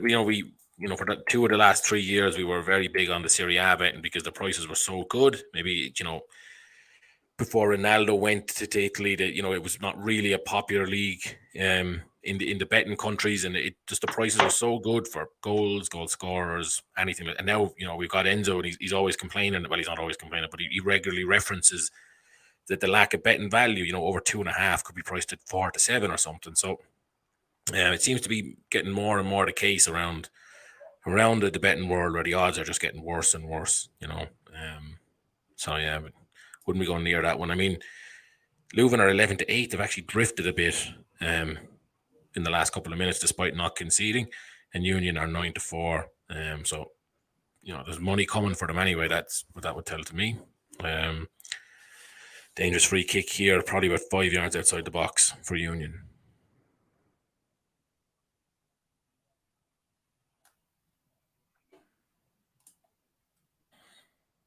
They seem to be in no rush to take it. It's always the same when you give something a build up and then it's just like, oh. Yeah, exactly.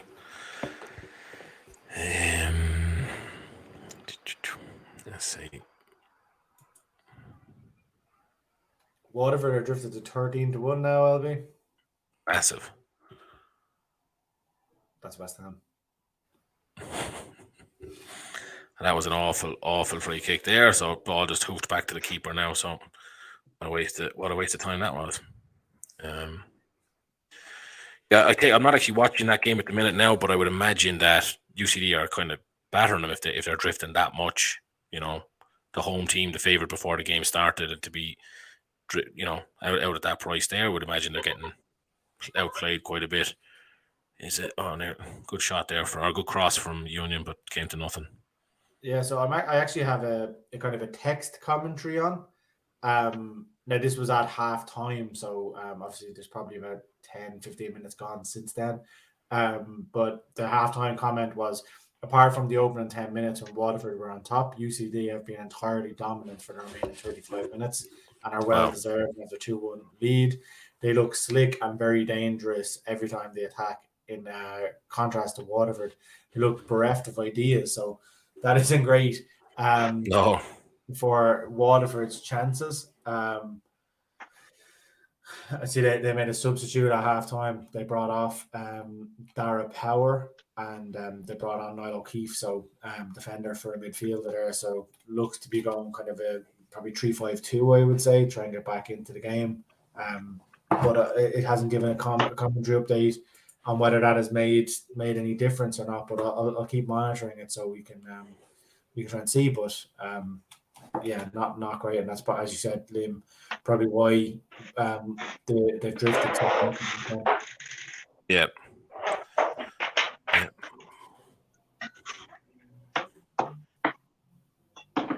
Just as I flicked away from it there, they're on a dangerous attack.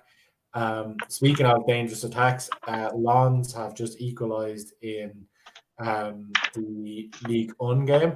So anybody who's out there doubting Dermot, you'd be eating your words, because Lons are back in this now and will hopefully go on to win it.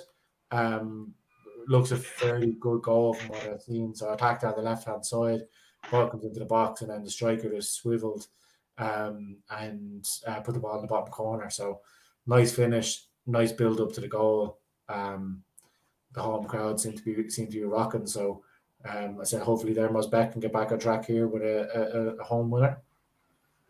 Yeah, the crowd are rocking in Belgium too. There was a great kind of a counter attack from Union, and the ball was square at the edge of the box, and there was two guys lined up who could have taken a shot, and for some reason, one guy, instead of just putting his foot through it, he actually stopped it and tried to sidestep the defender, and they lost all the momentum there. So looking good still, but the clock is very much against them.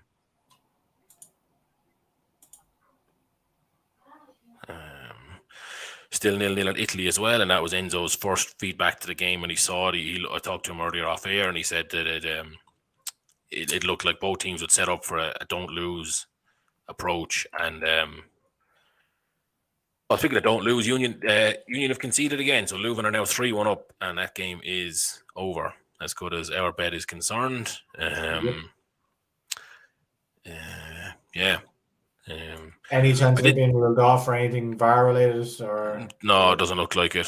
The ref has gone back to the centre circle, waiting to kick off again. I did say it in the article. Terrible. Yeah, and he actually has been a bit shoddy all day. Yeah, I did say Leuven are a very kind of gung-ho team. They just keep trying, and they're hitting a team now against Union who are having a bit of bad luck at the front end. A couple of shots went over the bar, and then a bit of shoddiness at the back, and they're paying the price. So I think we can kiss our friend on Facebook might have been on to something with his 3-3. So yeah, that's a good point, actually. 5-1 at the moment. So it's weird that I presume the Union are probably still favourites for the next goal. Like, are they? When we look at it here, the fifth goal, yeah, they're odds on to score the next goal. Leuven are 9-2 to score the next goal, which is strange considering they've scored three of the four so far. Yeah, like I said, it was a shocking price. 8-15 was a shocking price about them for the next goal. As it's been proven there. So I definitely believe in that market alone. But the 5-1 on 3-3 probably isn't a bad bet, but I think I've lost enough money on Union tonight, so I was going to cheer out my Waterford Lawns bet and hope that can recoup the money and put us in profit. Yeah. Is it still half time in Spain, Savage? No, after kicking off a few minutes, over 48 minutes there, and it's still 2-1 to Granada. But Athletic look to have the early run in this one, but still struggling to break down Granada. Yeah, not a great sign if you can't break down Granada, I suppose. No, no, it's not a good sign. But as I said, Granada do have their moments, but really, Athletic at home, they should be putting in a stronger performance than this, I think. But look, we still have an early full half of football to play, and certainly anyone who's followed the Liga this season knows that there's been some absolute complete and utter turnarounds late in matches in this season, especially long into injury time. We've had games go to 99 or 100 minutes, and multiple goals being scored. I think was it 2 weekends ago, Valencia scored 2 in injury time, to draw the match. So there's some big turnarounds happening late in a lot of these matches. So you never know in this one. Have Valencia gone off the boil a bit? I know a couple of years ago that there was a lot of talk about them. They were kind of on the up, but it doesn't seem to be the case. Yeah, they've struggled at the moment. They're right in the middle of the table. They're 10th at the moment, but they kind of they have players that really should be probably a bit higher up the league, and they've a good manager as well. But to date they really are a middle of the table team. They've just looking at there, they've 4 wins, 6 draws, 4 losses. So it's kind of like a lot of teams in there's actually a couple of teams in the Liga struggle with just too many draws, and obviously what comes with that, it's dropping points or either blowing leads or just about scraping the draw. So there's a fair few teams in the Liga struggle with that. Actually one of the games we've previewed this weekend, Villarreal versus Barcelona. Villarreal are the kings of the drawn match. They really they just can't get themselves across the line often enough, and that's why they're in the lower side of the table. Yeah, Villarreal could be a nice segue into some off-field changes. I know they lost to United there, and it looks like we have the first kind of name of who's going to step in at Old Trafford for the remainder of the season. Do you have any thoughts on that, guys? Well, I suppose I have to be honest. The guy who's been touted, I don't really know much about him. Savage, I know you have a little bit of info about him, but the comment I would have is more just around the sacking of Ollie. I don't think anybody can argue that it probably needed to happen, and maybe I know Liam, you would probably say he probably should never got the job in the first place, and even though he did get the job, he probably outstayed his welcome as well, and the change probably should have happened earlier. So I think all those points are they're valid and could be discussed, but I just thought the media witch hunt around this was kind of bad taste, particularly Sky. I was watching a show on Sky last week, and as soon as the news kind of came in that Watford had won, all of the talk was just around Ollie, and it was just very, very bad taste, and they couldn't wait to get him in front of a camera to ask him when he was going to be sacked. I just felt it was. There was one interview, I don't know if it was after the Watford game, and the guy asked him, the Sky fella asked him, do you think you're going to get sacked? And he basically said, I'm doing what I can, and waffled on as anybody would just not answer that question. And your man basically said, he was like, that's not an answer. Do you think you should be sacked? And just sitting there like a lame duck. To be honest, though, anything that now that happens in sports, I think most of it is done in bad taste. Whether it was transfers, Kane during the summer, and Sky were just stirring the pot with that. Obviously, Solskjaer, they've been just hounding him for the last while.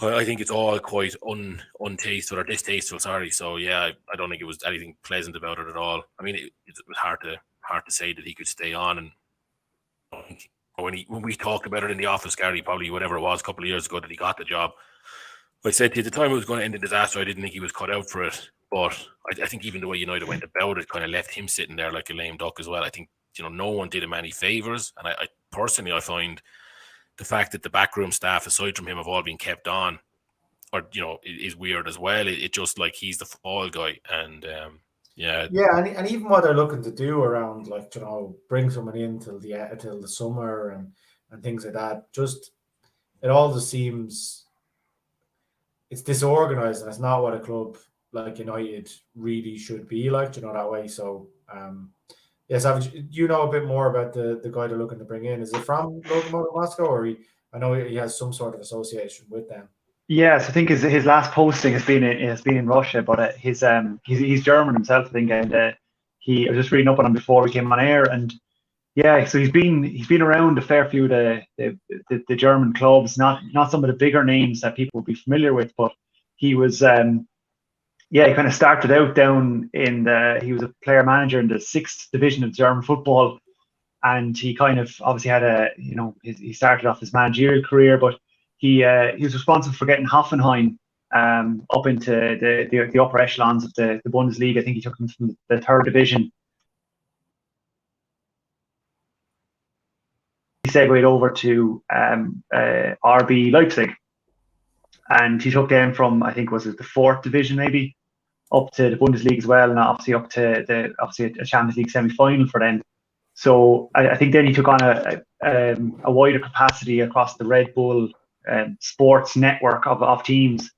And I think an interesting thing with his announcement today is that he's taking on a 6-month interim contract with no, obviously, they're basically saying like he will not take on that job longer than that. But he's taking on a 2-year consultancy role after that with Man United. And I think this is probably why they've tapped him up for this. It's in a kind of a more of a long-term director of football role rather than actually a first-team manager. So it's kind of strange, but I think a big thing for him personally and his ethos is that he wants this unbelievable continuity across all management and the structure, the whole structure of the club. I think he tried to instill that in the Red Bull teams as well, where essentially, because they knew the style of team they were, that players and managers especially were going to move on to bigger and better things. They were going to be snapped up by the likes of Bayern or Dortmund and going to be hoovered up by bigger teams because they just couldn't compete. So his thing was that they wanted a team structure that would essentially mean that the manager was completely replaceable, that one manager would go out, the next one would come in, and no playing philosophy would change whatsoever. So I think maybe that's, from a Man United perspective, that might be a prudent decision to get a guy who's going to build that philosophy. But then when you have the likes of Ed Woodward still hanging around like bad smell, he'll probably put a spanner in multiple attempts to try and have some kind of cohesion there. But as you mentioned there, Liam, Michael Carrick sitting in the dugout for this weekend's match, it's kind of like, well, yeah, Ollie's been put on the chopping block, but nothing's actually changed. Like Mike Phelan is still there, Carrick is still there, and your man's going to come in, and whether he's going to dissolve that backroom staff or he's just going to try and put a stamp on it, it's hard to see whether they'll get that instant bounce of results that they need to get the media off their back.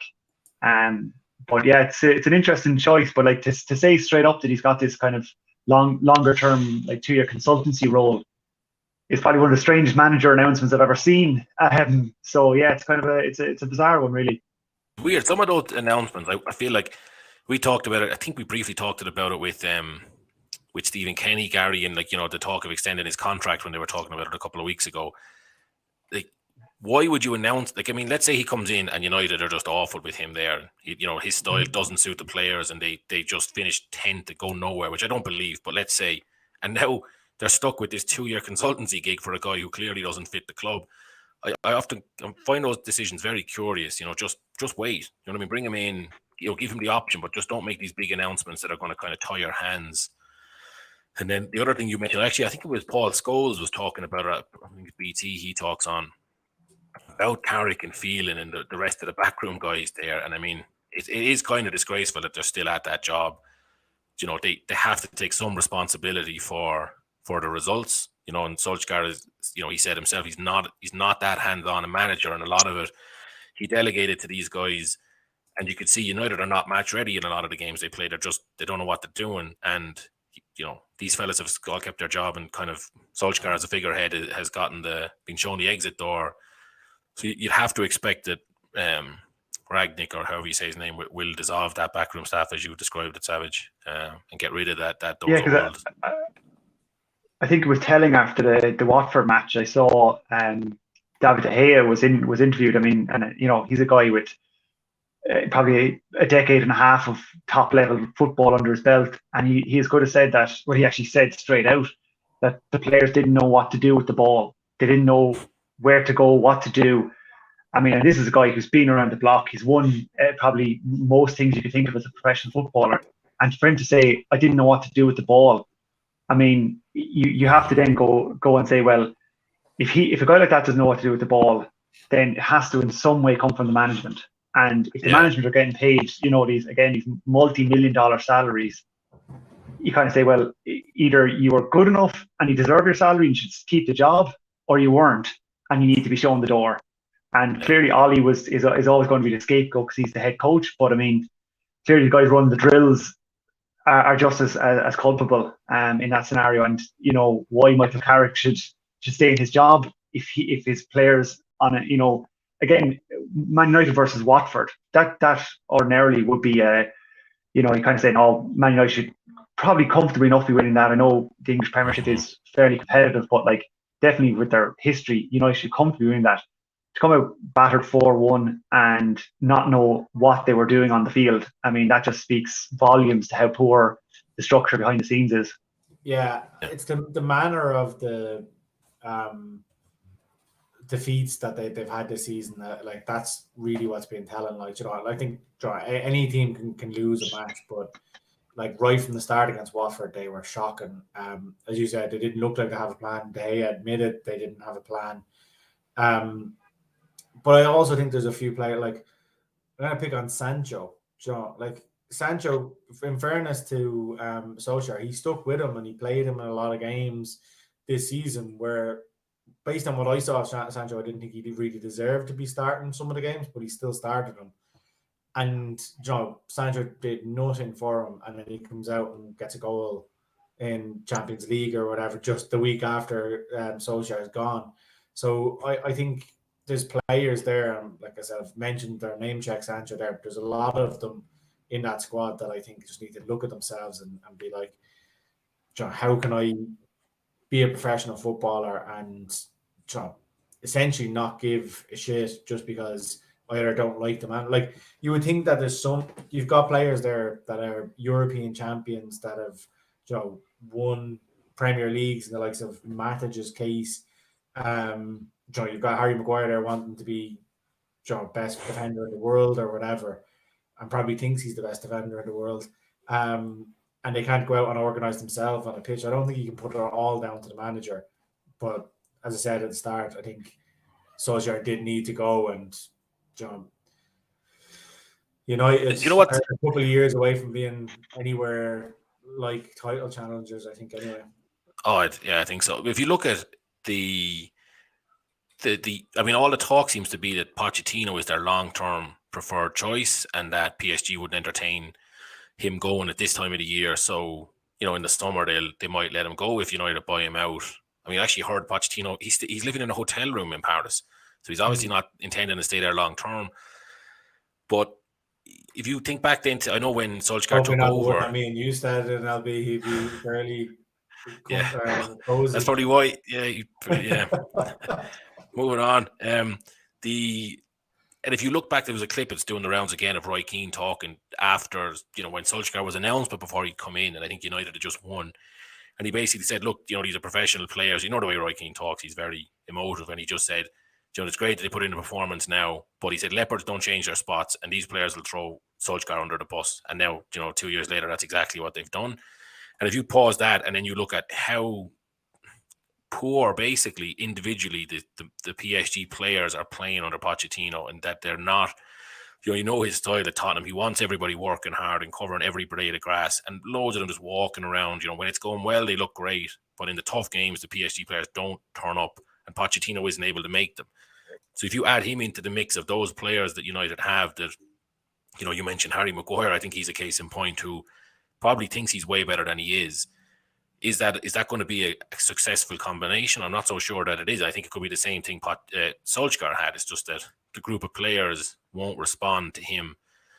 So now maybe this announcement of Rangnick, there's a different plan at United. Maybe they've realised that they need to change direction, and just another big name coming in for 18 months isn't going to do the trick anymore. But I think Pochettino going there wouldn't serve anybody really, to be honest. Yeah, like I don't think that Pochettino is a good fit. I like Pochettino and like him as a manager. And I know after the kind of the barren years recently, United fans would probably take any style of football just to get like results and win some trophies. But I just don't think that, like, when the Pochettino teams I saw when he was at Tottenham, like, they had obviously Ali, Son, and Kane on top form. Mm-hmm. But outside of those three, they were actually really, really defensive teams. And then if they went 1-0 up, they usually just shut up shop. Like, I can remember watching games against West Ham where they go 1-0 up and they just put bank of men behind the goal or behind the ball and try to play on the counter attack. And against some of the shit West Ham teams, it worked out really well for them because they were able to capitalize on that in the counter attack. But I don't think that mindset would suit a team like Man United, who, traditionally in my lifetime have been always on the front foot. And you go back to the Alex Ferguson years, it was kind of attack. So I just don't know whether the fans would take the style of football that Pochettino would bring. No. And as you said, I don't know whether the players that are there at the moment would actually have the work rate or mindset to play in his style to actually bring about those results either. Yeah. No, and I think that, go ahead, Savage. I mean, United have previous in this regard. I mean, they brought in Van Gaal. They didn't they hated his style of football, hated the results it got, good, bad, or indifferent. They didn't like him. They turfed him out. They brought in Mourinho, one of the most defensive coaches probably of the last 3 decades. They hated him as well. Didn't like his style. They turfed him out. So it's kind of like, well, you either give a manager enough opportunity to actually build a squad of players that he's going to want to play his style, or else you bring a guy in who can manage the style that's already there. And nobody nowadays is going to let Man United go through 3 or 4 transfer windows to overhaul an entire squad to play the way they want to do. So they're going to need a manager that's going to get them a win next weekend, and then another win after that, and try and keep them at that upper level of the table. And yeah, like Pochettino, if he wants guys running and stuff, that Man United team is not the one that's going to do it for him. Because, well, for a start, even though I think he's an outstanding player, Ronaldo is not going to do that for you. He's going to want to do his style of game, and you're basically going to have to pick him because of his notoriety. And then I think, you mentioned there, like Sancho, they don't know what to do with him. They don't know what to do with Marcus Rashford, Donny van de Beek, who was supposed to be, another top level Dutch player, come in and has basically warmed the bench for a season and a half now or more. But they just don't know what to do with some of these players. And Sancho, with such big expectations on his shoulders, I don't think they know what to do with him either. So yeah, I think they're. If you look at the managers, like you said about Mourinho, like did he win the FA Cup? He won the Europa League, but it wasn't done in the right style, so that wasn't good enough. And actually, Solskjaer to start, he played a very defensive, counter-attacking style. And United were great. Like, they were winning. That win in Paris, I know they beat nearly all the big 6 in England. They were beating them nearly every time. They were struggling against them. Like, they had that record away from home, I think, where they went 25 games or something like that. Yeah. Yeah. So, Yeah, it's a strange one. Anyway, we'll find out over the coming years, but I just think that, well, I don't know enough about this Ragnick guy to judge, so I actually can't say if he's a good appointment or not. He did seem to be, he was talked about a good bit a few years ago, but I can't really remember the details of it. Yeah, I think he was floated for possibly a United job. No, was it Chelsea maybe a while back, and possibly even the England job a couple of years ago, probably pre Southgate. But obviously maybe it didn't fit with him at the time or whatever. But certainly to finish up on him, like, I mean, two of his disciples are Klopp and Tuchel from the German school of gegenpressing. But I mean, if he's going to try and implement that at Man United, I'd say good luck to him. Like, he's going to find it very difficult to play that kind of style with United players that are there. But obviously, you can see with the results that Klopp and Tuchel both have gotten from squads who are fast running, hard pressing, they're blowing teams away. But I don't think even the most rosy tinted of United fans at the moment would think that their team could match that kind of level of work rate and the kind of that attritional football that takes its toll on players, where you're just running for non-stop for 90 minutes. That United team doesn't look like it's up to it at this point. Certainly not with guys like Fred, like Lindelof and stuff. Like, it just doesn't fit with those guys. Like, so yeah, it'd be interesting to see. We won't get on to the Gary Nolan thoughts on Jurgen Klopp anyway. We'll save that for after. Yeah. Begins with a W and ends with an anchor. The Waterford have had a man sent off now in the dying minutes of that game, so that looks to be, I'd say, done and dusted, but it seems to be there now. They're about 500 and something on the exchange, so, or on Betfair, not actually the exchange. 6 yellow cards and a sending off seems like desperation times. Like, it seems like a team that doesn't have a manager is what it seems like. You know, yeah, exactly. No one to calm them down from the side. So yeah, they hit 500 to 1 there momentarily, and whatever there is, probably, I mean, there should be a good few minutes added on now with there being, like you said, seven or eight cards in that half. So yeah. And just as we're talking about red cards in the West Brom Forest game, Jason Malumbi is just being sent off for a second yellow. His first yellow was definitely a yellow, and the second one, like, he got the ball 10 years ago, he got away with it, but he had foot over the top and kind of come off his feet. Both feet were off the ground. He went in with just 1 foot outstretched and kind of went over the ball. So he's been sent off for a second yellow. Can't really argue about it. So yeah, the 4-1 is looking fairly big now if you took that before the match. Yeah. Although it hasn't been the most entertaining of games, I will say that. No, it doesn't sound. Games, yeah, kind of some entertainment in some of the games tonight, but some of them have gone a bit not as we would have expected. Certainly that strong Leuven performance caught a few of us off guard. Granada seemed to have done the same thing. So, while we were talking, Cagliari took the lead in the Serie A. I actually double check. I didn't see who scored that goal. Wonder, was it Enzo's insight? Did it come good? It was no. Pedro got the assist, but Pavoletti got the goal. So yeah, I suppose that's always the question with those anytime goal scorers. And in injury time here in the Waterford match, still 2-1. So this would be the comeback of comebacks, I think, if there was to be anything at this point. And then in Lens Angers, so Angers have come back. So Lens are 1-0 down. They got it back. They went 2-1 up, and then Angers have come back now to 2-2. So there's 15 minutes left in that. Lens are 5-2 to get a winner. So obviously Dermo tipped them up. Hopefully they can get that over the line. But seems like a decent game, and I wish I had been watching that instead of watching West Brom versus Nottingham Forest now. Yeah, it's the way it goes. 5 minutes added on in the Waterford game doesn't look like it's going to be enough, considering the way the last 90 have gone. So wrapping up there pretty soon. How are things looking in Spain, Savage? Yeah, Bilbao still attacking. No real end product. They've had a couple of probably, I wouldn't even call them half chances, maybe quarter chances, and fluffed their lines on them. But yeah, still, well, they've just registered their second shot on target now. 60 minutes later after their first one. So yeah, they're at least putting the ball in between the sticks at the moment. But yeah, no goal from their end product yet.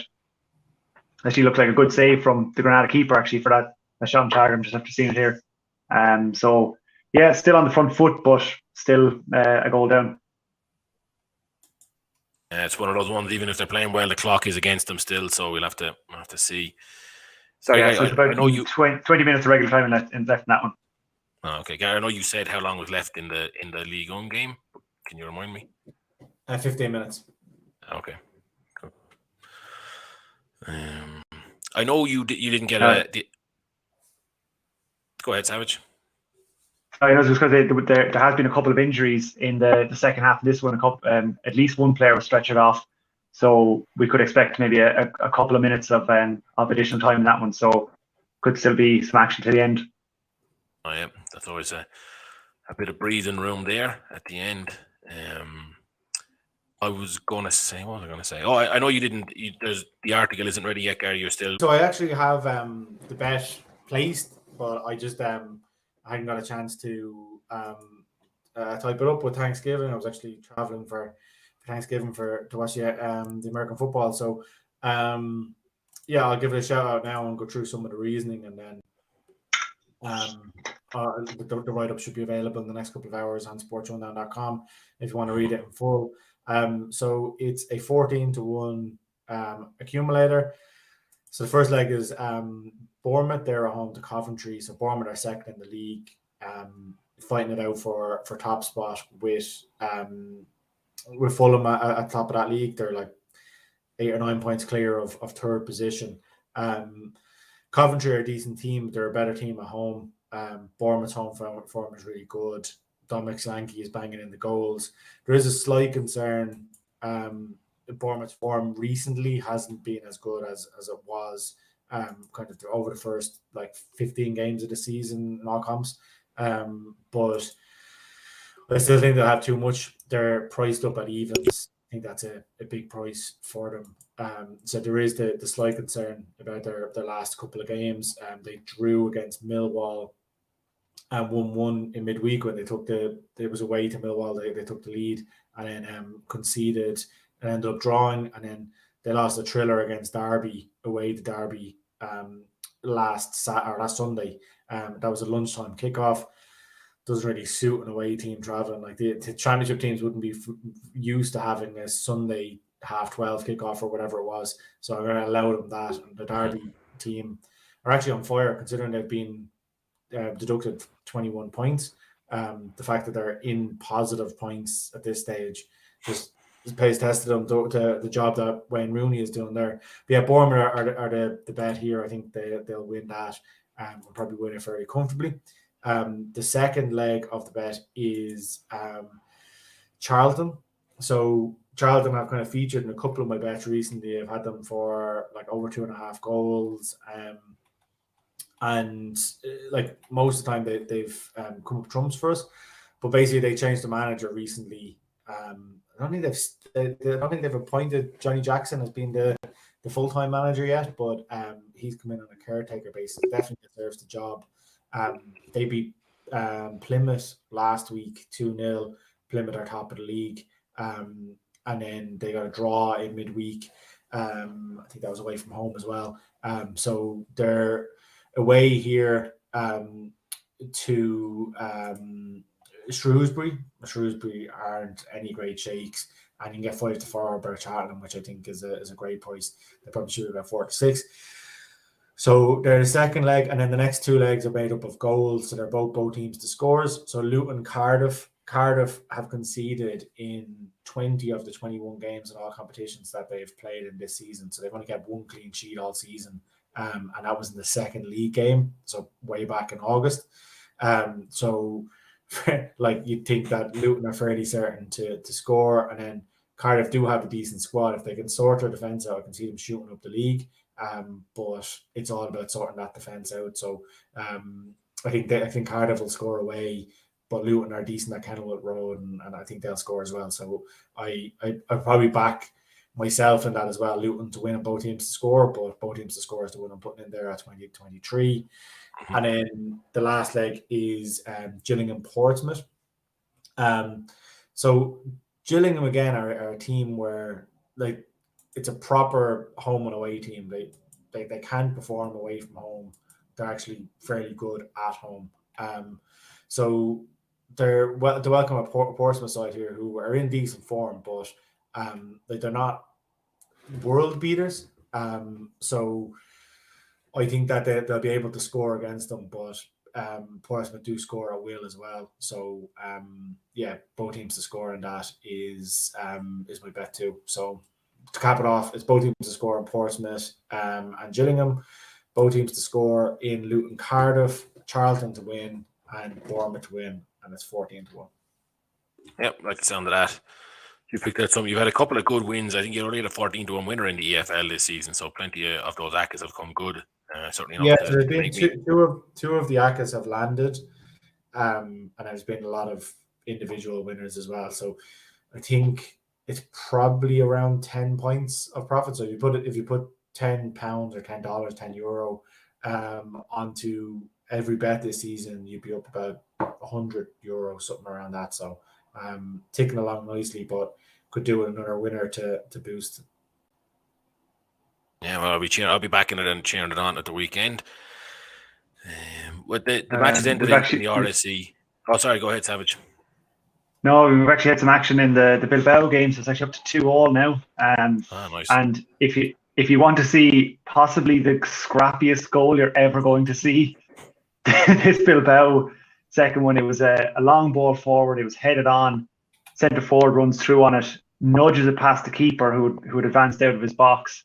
And then the ball trickled towards the goal. One of the Granada players fell on the ground, stayed there because he thought the goal was lost already. His mate clears the ball off the line, hits off the guy on the ground, then goes off the post. Muniain for Bilbao gets a nudge on it, puts back off the Granada keeper, who finally puts it into the goal. So it was just an absolute comedy of errors. But to see the guy hands in his head on the ground and then the ball deflects off him because he didn't get up fast enough was quite funny. But it's even when we played underage, it was played a whistle. Do you know what I mean? What are you doing at that level? Yeah, just lying down there. So there was a comedy of errors, but 2 also, and Granada, it's all Granada at the moment, or all Atletico at the moment, sorry. So they still have a chance to win this.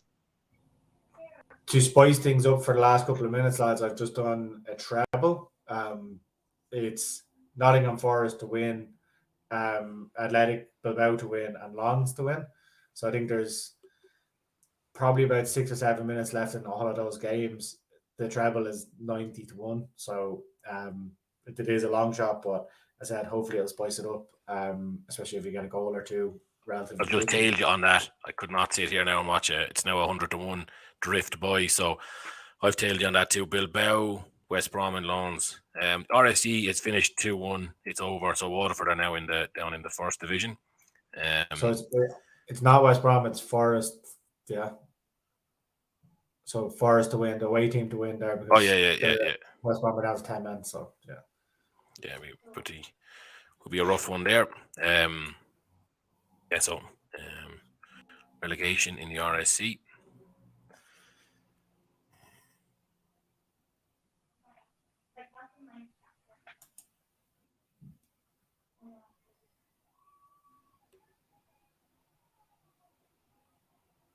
Did Lons just concede? Disappointing for the Blues. Yeah, it's hopefully not. Oh, sorry, I just saw their odds and it did. No, they didn't. I just flicked on, so I got both games on now, the Lons game and the West Brom game. So we'll let Savage keep us up to date on what's happening in Spain. Hopefully, it's going to come with the good news of a Bilbao goal. Yeah, I've got the French game on here now myself as well. So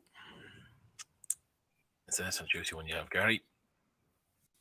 whoever designed DeLong's jersey is obviously the same kit designer as the Nottingham Forest jersey, because both of them are ignorant yellow and red.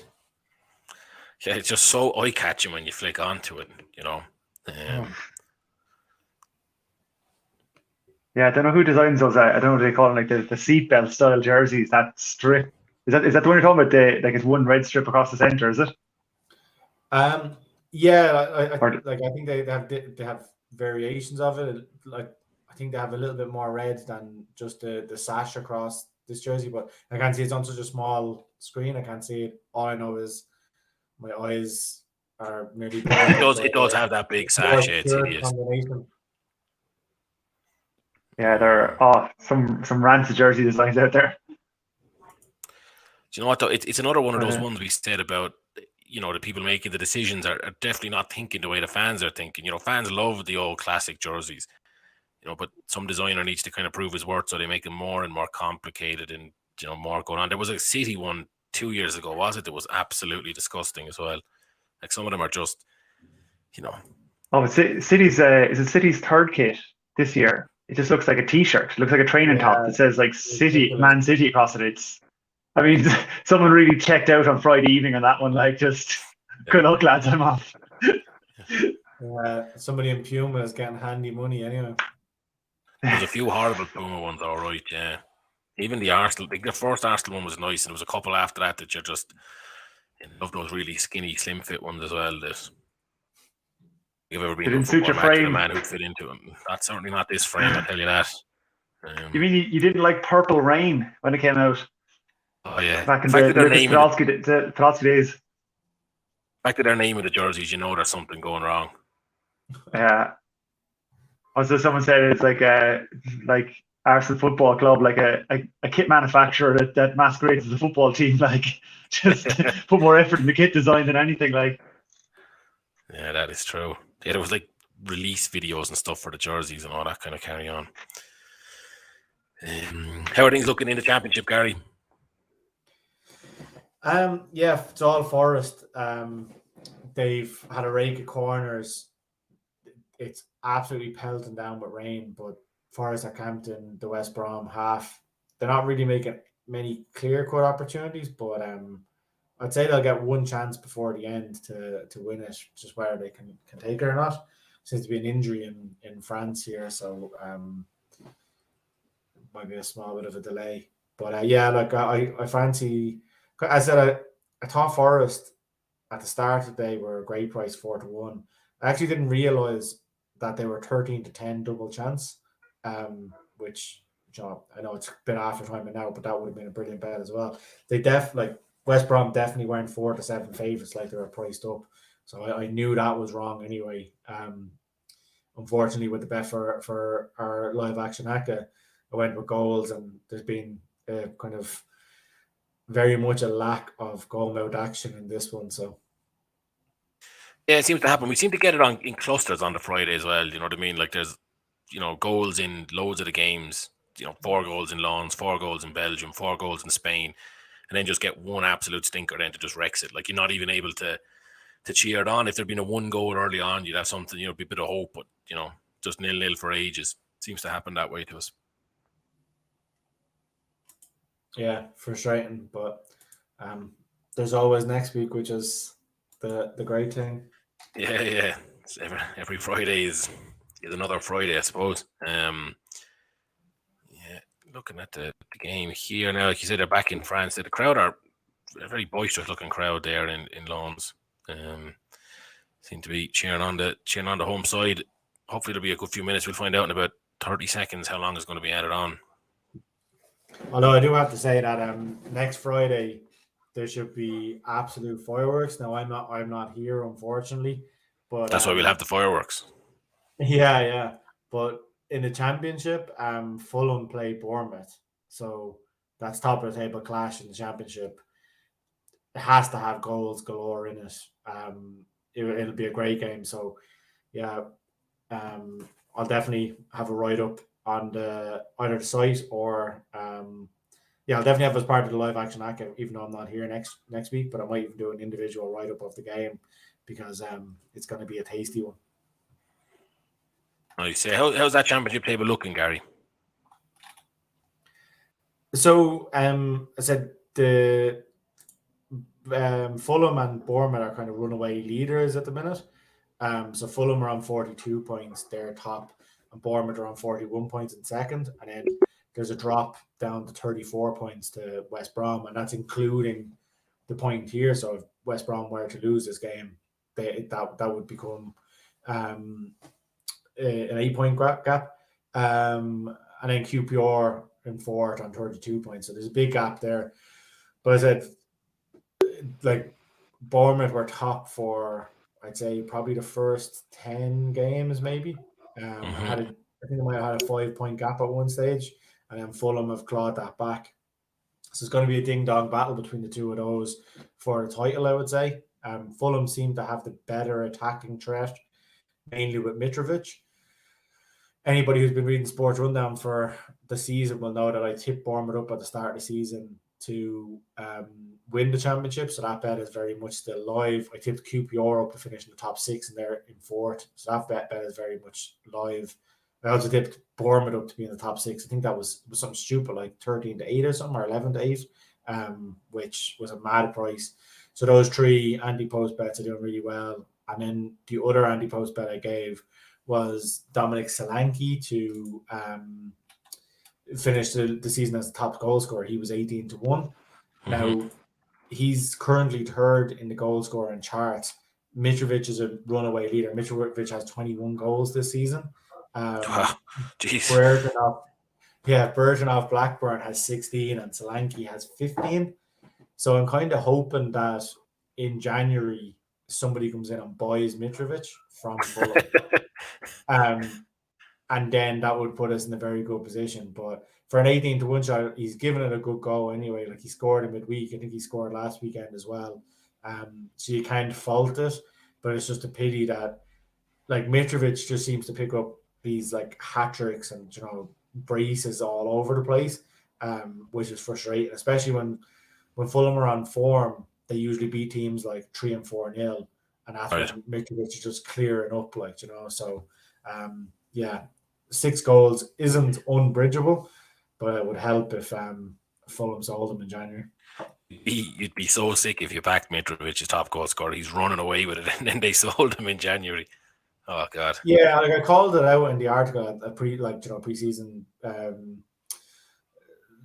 review, or not review, but preview.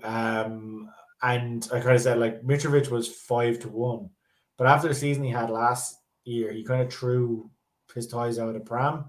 So that's why I went for someone at a bigger price, because, first of all, Mitrovic was obvious, and then second of all, it was probably a bit too short given the way he was performing last season.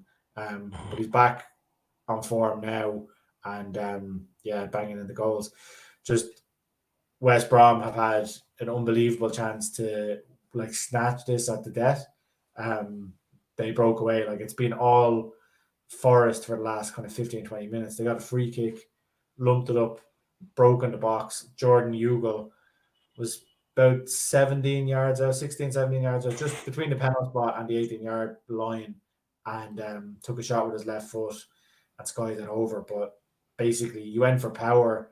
If you had a place that, I don't think the keeper would have had any chance, and West Brom would have won. But there's a minute and a half left, and Forest are on the attack.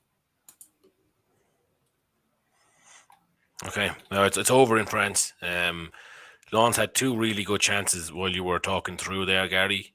But one just went just over the bar, and then the other one came to nothing. And it is then actually Angers had a great kind of counter-attack at the death, but the one guy who got away, no one really came to support him, and he had no options. He got smothered up once he reached the box, and then the ref blew it up. So that is over. So that entertainment treble at the end hasn't done us anything, and that's the game there. So it must be near the end in Spain as well, Savage. Well, I'm a little bit behind on the stream, but I can see they've indicated 7 minutes of extra time, so we still have a little bit to go. So I think we're in the second minute in live time, so still about 5-6 minutes left there. So and Bilbao actually had a great chance there. Muniain stole the ball inside the box and had a decent shot on target, but unfortunately kind of straight the keeper. But yeah, they're pressing definitely to get this third goal. So yeah, this is some entertainment here. I've just seen, I flicked it on and I got the replay of that goal you described. Oh my God, it was a calamity of errors. It's just comical. Like, the guy in the ground is so funny when he realizes it's just after hitting off him, like, while he's lying there. Yeah. But yeah, so it's they're fighting right to the death in this one. Mm-hmm. Yeah. But yeah, so let's see if we get an unexpected turnaround this one. While is the closing at the last few minutes there, any other kind of fancies in the Spanish football this weekend, Savage? I know you got your article on SportsRunDown again for anyone who's watching. Make sure to check out the full breakdown. But any standout? Yeah, so I mean, standout angle? I suppose much like Gary mentioned there about next weekend championship. This weekend we have a real hot prospect on to close out Sunday night's football. It's Real Madrid versus Sevilla. So it's number 1 versus number 3 in the league, and definitely two of the best sides. I mean, there's a reason they're at the top of the league at this point. They're really playing some of the best football.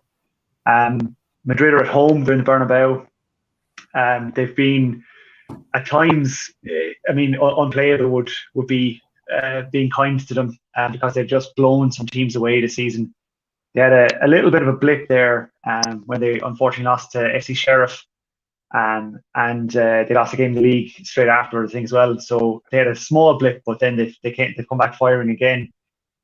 Benzema and Vinny Jr. I kind of keep writing about them in my articles, but they're by far and away the two standout players in the league this season. And obviously with Messi having vacated the top spot, these two guys are really in scintillating form, and they're banging in goals to beat the band. Now, the only thing I found strange was that even though Vinny Jr. scored about 7 goals this season already for a young guy, he's only bagged 1 at home, which is rather strange. His other 6 have come on the road, so he obviously likes being away from home more than he does like being at home. But certainly there doesn't seem to be any stopping Benzema. He's just absolutely blowing sides away, and his all-round centre forward play has been exceptional. Like, he's teeing up his teammates constantly. And he's provided a fair few assists as well. He's kind of bagging them as well. Sevilla, on the other hand, go ahead. No, go ahead.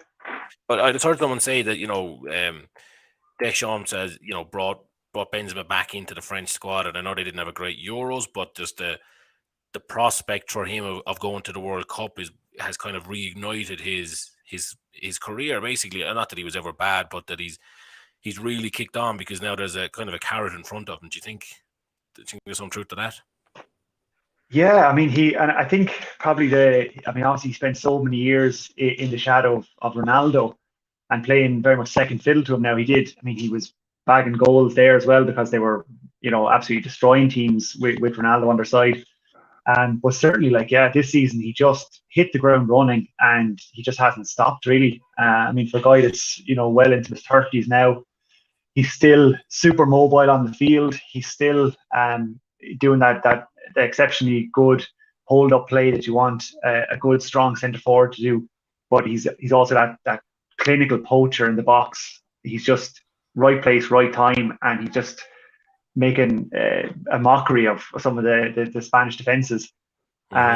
So yeah, he seems to be on he doesn't seem to be any sign of slowing down. He's really performing at probably at some of his best football that he's ever played, even though he's advancing in years. But certainly the team around him is exceptionally strong, and certainly Marcos Asensio, the sometimes other wing forward to Vinny Jr., he's starting to bag some goals as well. I mentioned that he seems to like playing under Ancelotti, and he's been a kind of a nearly man at Madrid. Asensio, he's well liked, but doesn't always get his game time and stuff. But he's starting to bag a few goals this season as well. So, but I know I wrote it up last week for the match against Granada. The midfield trio of Kroos, Modric, and Casemiro have to be considered one of the best in world football at the moment. They are just, when they play and they click together, which is quite often, they leave teams no chance of getting next or near them. and that's why Madrid are bagging so many goals when they play like that, because their midfield is so unbelievably strong. Because those guys are just they play football for fun, really, and they make it look so easy. Oh, it raised a lot of eyebrows when Ancelotti went back to Madrid, but it certainly seems to have worked out well for everybody involved there. His return to his old stomping ground there, it's really producing results. Yeah, and to be honest, like the last time he got turfed out, like they just won the Champions League and they turfed him out. So I mean, you kind of think like, well, they probably shouldn't have got rid of him. Unfortunately, who they replaced him with was probably one of the most successful managers of all time in Zidane. But and you can't really argue with 3 Champions Leagues in 4 years, was it? But yeah, like I mean, Ancelotti was doing well. He won a Champions League after quite a substantial break from Madrid, and yeah, like but he seems to be back and having them firing again. On the other side, then Sevilla, they're kind of a strange team. They're top end of the league. They're getting some good results. They've still only lost once this season, same as Madrid. They've 8 wins under their belt, but they're not playing the same kind of scintillating football that Madrid are playing. They just kind of quietly go about their business. Lopetegui is doing really well with the side he has. They don't have an enormous amount of real glamour players the same way that Madrid do, but they're definitely grinding out their results. They had a good win against Wolfsburg during the week. They kept their Champions League hopes alive, so they'll be kind of on a high from that. But having said that, you go to the Bernabeu, you take your chances, and certainly if they might be feeding off scraps in that match, so they'll really have to be fairly clinical up front. So yeah, it's a really tough one to call because both teams are on good form. But yeah, it'll be a really good watch on Sunday night. Yeah, looking forward to it. I might actually get that on. Like I said, I tend to avoid Spanish football because of my track record, but you've made a good case for that one to be entertaining, and it's a very, like you said a few times, and you've said it in your articles, it's a new looks La Liga. So yeah, looking forward to that. Yeah, and it's interesting because obviously, like so many years we've had the La Liga watchers have had the glory days of Messi and Ronaldo to absolutely devour, but now I think you can kind of, with them gone, you kind of, as I mentioned, you have some new guys stepping up to the plate to claim the title of best La Liga player and who's going to be the superstar to bring the league forward for a few years. And yeah, it's kind of interesting because obviously, you don't have 1 or 2 players just destroying teams on their own. It is more of a collective effort. So yeah, it's interesting. Yeah, you mentioned, by the way, late drama in La Liga earlier in the show, and very close to some late drama here today. I'm not sure if you were watching in the background while you were talking us through, but a red card for Bilbao, really a goal-saving red card. The guy who got sent off, it was a yellow card, and then VAR overruled it, and he was applauded off by the fans because it was a definite goal if he hadn't taken the red. And Granada had a kind of a half chance from the dangerous free kick that came afterwards, but came to nothing, and now we're into the 100th minute. So, like you said, it's going late in the Liga these days. Yeah, and I think it's added an extra dimension. I don't know, I don't know here at the start of the season it was kind of a conscious effort by the La Liga officials, now whether it's official or not, but it's to play the realistic added time that these matches warrant, because obviously we've seen, we've watched football for years and seen, these injuries that take up minutes of time, chunks of time, and then you see 3 minutes go up on the board at the end, which is farcical quite often. Yeah. when you've had probably close to 8 or 9 minutes of stoppages with substitutions and all this kind of stuff. But I think they've made a conscious effort to really actually play the proper added time, and yet I said you get more of these matches going to 97, 98 minutes, and I think teams are feeling the effects of it, because not only do you have to run for 10 or 12 extra minutes in a match, but also there is late goals that are deciding matches, and teams can't just switch off and coast in from 85 minutes out when you could have 15 minutes of football to play. So it's a lot of results have changed this season with very late winners. So and it looks like we're still ticking well into nearly going to go into the 111th minute here in the match, and still playing away. So yeah, it's an interesting one. They must be very stressful for the fans initially. The first few games that went to 110 or 100 and whatever minutes, you'd be betting it before you get used to it. Looks like it must be close to ending there now. Yeah, they're all clapping each other off. So the game has ended in Bilbao. So that is 2-2. So unlucky break for you there, Savage, in your debut live action ACA. They gave us some entertainment anyway, at least. Yeah, true. Better than nothing. More than we said about West Brom and Yeah, no, they certainly, as I said, they certainly weren't classic goals by any means, and they won't make my my goal of the weekend pick, I don't think, for next weekend's article. Could be a rough weekend, and you might have to take one. Well, if one of them makes it, it might just be for purely comedy purposes. But but an entertaining match, and worth a watch. Yeah, I agree with that. So a lot of goals around tonight, like we said, certainly in some of the games, very high scoring, 4 goals plus. But overall, the bet didn't land this week, so we'll be back at the same time next week with the live action. Gary mentioned himself he won't be here with us. He's better things to be doing with his Friday nights than sitting watching 0-0s with us. But we'll be back. Slats will be back with us next week, and same time. So any parting thoughts, guys? No, just have a good weekend's punting, I suppose. Yeah, and Savage, thanks for coming on with us. We really appreciate your time. And cheers, Savage. Hope you enjoyed it. Yeah, thanks. If you twist my arm again, Liam.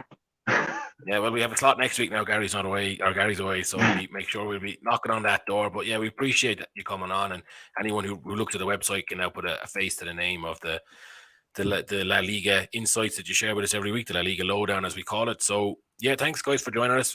Make sure to like and follow the page. We really appreciate any kind of interaction we get. It makes a huge difference to what we do. So we'll be back at the same time next week. Make sure to head over to sportsrundown.com over the weekend. There's, like we said, Savage's La Liga, Gary's EFL, Enzo's Serie A, Dermot's Ligue 1. There's a load of stuff there. We'll have college football already. We'll have NFL not too long away. Racing, the works is over there. So for all your betting needs, make sure to check out SportsRundown.com. And we will be back at the same time next week. So have a nice weekend and good night. Yeah, cheers, lads. Thanks. See you, lads.